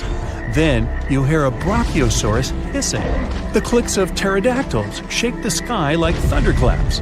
Then you hear the trumpet sounds of different tones somewhere in the jungle. These are Parasaurolophus communicating with each other. And then you get scared by a loud Tyrannosaurus siren. What a racket! You'd probably not find peace in such conditions. Fortunately, humans appeared millions of years later. And, by the way, scientists have managed to find out and understand what our distant ancestors sounded like. They carefully examined the insert function of the mouth, nose, and throat on the Neanderthal skeleton. Their voices were similar to ours, but the phonetic range of an adult Neanderthal was the same as if they were 2 to 3 years old. It was like mumbling without consonant sounds. The study of the skull couldn't recreate precisely the sound of Neanderthals, but in 2007, scientists extracted DNA samples from their bones. They found a variation of the gene that responds to human speech. Scientists believe that Neanderthals fought with Homo sapiens, you know, our family tree. As a result of this conflict, their kind became extinct. But the found gene points they could have had other connections with each other. Perhaps Neanderthals could understand their language and even pronounce some words. Why has only the Bermuda Triangle become famous? You know, there are other mysterious triangles where ships disappear for strange reasons too. The triangle we're going to visit may seem to you much more dangerous and scarier than the Bermuda one. People tell stories about extraterrestrial ships, portals to another dimension, or Atlantis in the Bermuda region, and you've probably heard all this stuff. But the triangle I'm talking about has other legends. Imagine that you're sailing on your boat and notice a round ship in the middle of the endless ocean. A mysterious woman is standing on the deck of this strange ship, staring at you. Yeah, such stories go around the Dragon Triangle. And if you try to figure out something about this place, you'll find that even the triangle's location is a mystery. This place is located near the Japanese coast in the Pacific Ocean. The triangle extends from Japan to the Bonin Islands and touches the Philippine Sea, but this is not its exact geolocation. Some records say the triangle is 70 miles east of the Japanese coast, while others say it's about 750 miles away. This difference in coordinates is because the region where the triangle is located is not marked on any maps. The exact dimensions of these waters are still unknown. The Dragon's Triangle is also called the Pacific Bermuda Triangle. It's like an evil twin brother of the latter, but it's older. The fact is that reports of strange disappearances of ships in this region appeared much earlier than reports about the Bermuda Triangle. For the first time, people found out about the mysterious power of this place back in the 13th century. The grandson of Genghis Khan sent 40,000 people on ships toward Japan to conquer the country. Their route passed through the Dragon's Triangle. However, these people didn't reach the shore because of typhoons in this zone, so all the ships sank. After this incident, Genghis Khan's grandson changed his mind about attacking the country. Immediately after that, people in Japan began to believe that this place had magical powers. In the modern world, divers and archaeologists have tried to decide whether this story is true. They've explored the bottom of the triangle and found artifacts from the sunken Mongolian fleet. A few centuries later, in the early 1800s, another story happened there. Sailors who traveled through the Dragon's Triangle saw a strange ship that looked similar to Japanese equipment for burning incense. There was only one person on board. It was a mysterious woman. However, no one could find out who she was. In the 1940s and 50s, reports about ships disappearing in the region of the Triangle began to arrive. Fishing boats and large ships went missing. Japan sent a research ship there to find out the cause of the disappearances. But that vessel, with 31 crew members, was also gone. The wreckage of the research vessel was discovered later, but no one found the crew members. People began to recall the legends about this place. According to one of the myths, dragons live under the surface of the ocean. They destroy ships and take people to satisfy their hunger. Such stories are thousands of years old. But over time, in addition to fairy tales, scientific hypotheses began to appear. Scientists have tried to find out what's so peculiar about this place. One suggested that cold and hot currents mix and then pass through areas that attract strong electromagnetic waves. And when these mixed hot and cold currents meet these waves, they form electromagnetic interference. Electronic equipment on ships begin to break down, and navigation devices fail. At this moment, a storm starts, and vessels become helpless. They can't send distress signals or determine their location. Another theory says that underwater volcanoes are at the bottom of the triangle. They spew hundreds of thousands of tons of magma, churn the waters, and create giant waves. Seismic activity often happens off the coast of Japan, so this theory is quite logical. Also, volcanic activity can explain ancient legends about underwater dragons. Besides, islands often appear and disappear in this region. When magma cools down underwater and creates layers, they move upward and form land. Then, during the next eruption, they collapse and go underwater, but some of them remain. So imagine some ship sailing, and then a huge island rises from underneath and cracks its hull. Perhaps methane hydrates destroy ships. These substances come out of the Earth's crust, form large bubbles in the water, then rise and explode. Such a giant bubble can damage a ship's hull or even destroy a vessel. Anyway, scientists don't know for sure the reason for the disappearance of boats yet. And in general, all those mysterious cases that have occurred in that place are most likely nothing more than legends. The Dragon and Bermuda Triangles are in the oceans, but how about a triangle in a lake? It's located between Michigan and Wisconsin, right inside Lake Michigan. In 1950, a plane with 108 passengers on board disappeared without a trace while flying over the lake. When the search began, rescuers found a few pieces of the aircraft on the water. Besides the plane, many ships have gone missing there. Sometimes people disappeared into thin air, right from boats. One such case happened in 1937.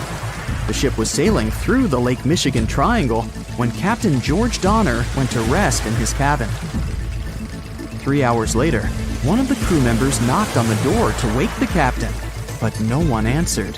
When it became clear that something was wrong, the sailor walked inside, but saw no one there.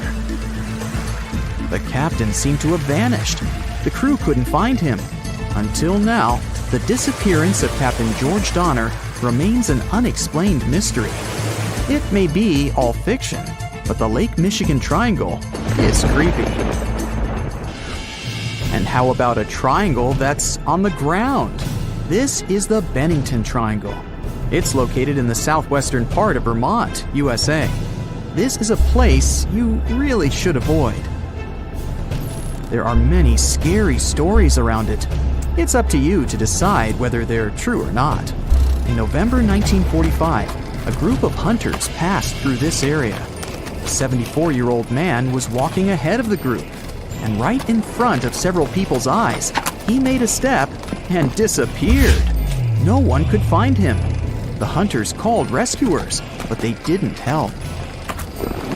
In December of 1946, several students went camping. An 18-year-old girl led a large group. She walked a few feet forward to figure out where to go next and disappeared. The tourists called the police. Officers began searching the area, and the FBI joined them. They got some information from locals living in nearby towns. They said that some girl similar to the description had been walking with a man much older than her. The two of them left by car and were never seen again. Soon, a similar vehicle was found not far from New York. The car was burned, so the police and experts couldn't confirm that the missing girl was inside. 3 years later, a man disappeared on the territory of the triangle. He was waiting for a bus at the last stop. When the bus arrived, he got inside, but didn't reach his destination. He didn't get off the bus and didn't appear anywhere else. The police couldn't find any trace of the missing man. But the most terrible case occurred in 1950. Near the Bennington Triangle, a woman was driving a truck with her young son. She stopped the car and left for a few minutes to drop by a store or gas station. But when she came back, there was no one in the car. The police were combing the area. In the search, they used sniffer dogs, which managed to get on the boy's trail. The dogs followed the path and stopped at one place in the forest. The trail ended there. And you know what that spot was? The place where that student girl disappeared in 1946. Can we estimate how many ships and airplanes were lost in the Bermuda Triangle? Have their disappearances resulted from human error or weather phenomena? Let's try to find out. We have a curious story of the SS Cotopaxi. This ship vanished in 1925, traveling from Charleston, South Carolina to Havana, Cuba. It never reached its destination. Years later, in the 1980s, a wreck was found 40 miles off St. Augustine, Florida. Since specialists could not precisely determine what and where it came from, they nicknamed it Bear Wreck. It took many additional years of work, done mainly by marine biologists, to identify that this ship was indeed the missing SS Cotopaxi. This was confirmed in January 2020. How did the ship just reappear? And how did it get there, since this mysterious shipwreck isn't even in the Bermuda Triangle? Now, let's see who came up with this term, Bermuda Triangle. Can you actually pinpoint the triangle on a map? No, it's not an officially recognized location either. The Bermuda Triangle does not appear on any world map. Nobody has agreed on its exact boundaries. There are only assumptions with approximations of the entire area, ranging between 500,000 and 1.5 million square miles. By all approximations, the region has a vaguely triangular shape. In 1964, an American author named Vincent Hayes Gaddis first came up with the idea when writing an article for Argosy magazine. He used the Bermuda Triangle to describe a triangular region that has destroyed hundreds of ships and planes without a trace.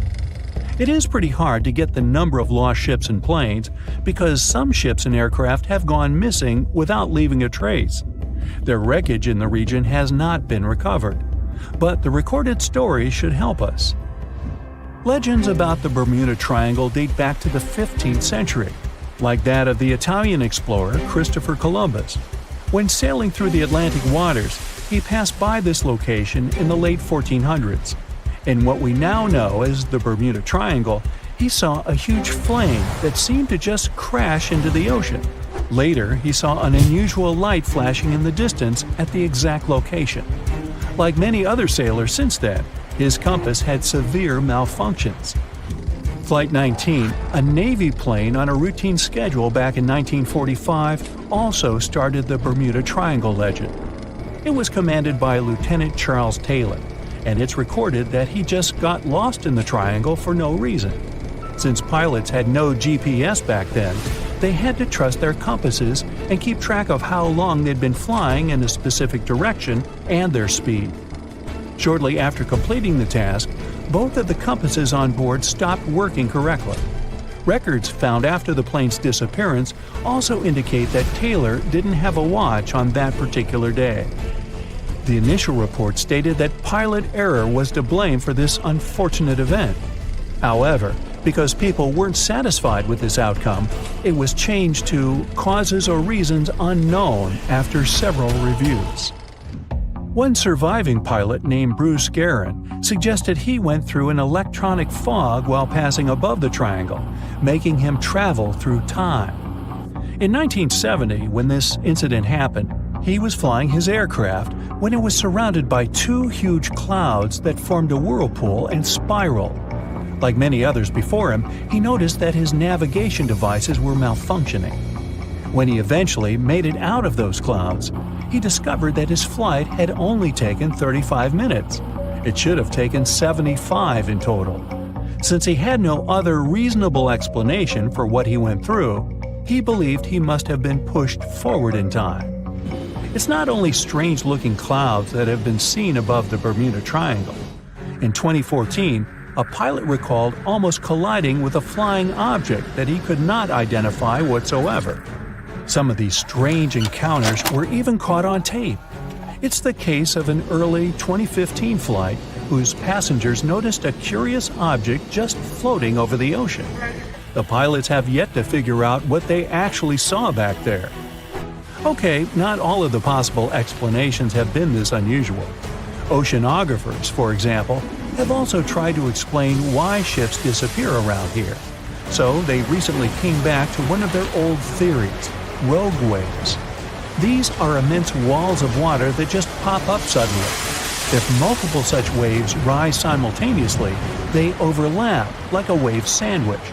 If one single wave can reach over 30 feet tall and happen simultaneously, it can create a rogue wave that can surpass 100 feet high. These types of waves can quickly overtake even the biggest of ships. Meteorologists came up with their own explanation too: hexagonal clouds. These unusual types of clouds can generate winds of up to 170 miles per hour, and they're pretty significant too, some reaching 20 to 55 miles across. As such, waves inside these wind giants can go as high as 45 feet. The Earth's own magnetic force might also have something to do with it. Within the Bermuda Triangle, compasses point to true north, the geographic North Pole, rather than magnetic north, the shifting magnetic North Pole. Some have even explained that since these two perfectly overlap in the Bermuda Triangle, it can cause a magnetic phenomenon that could make navigational devices malfunction.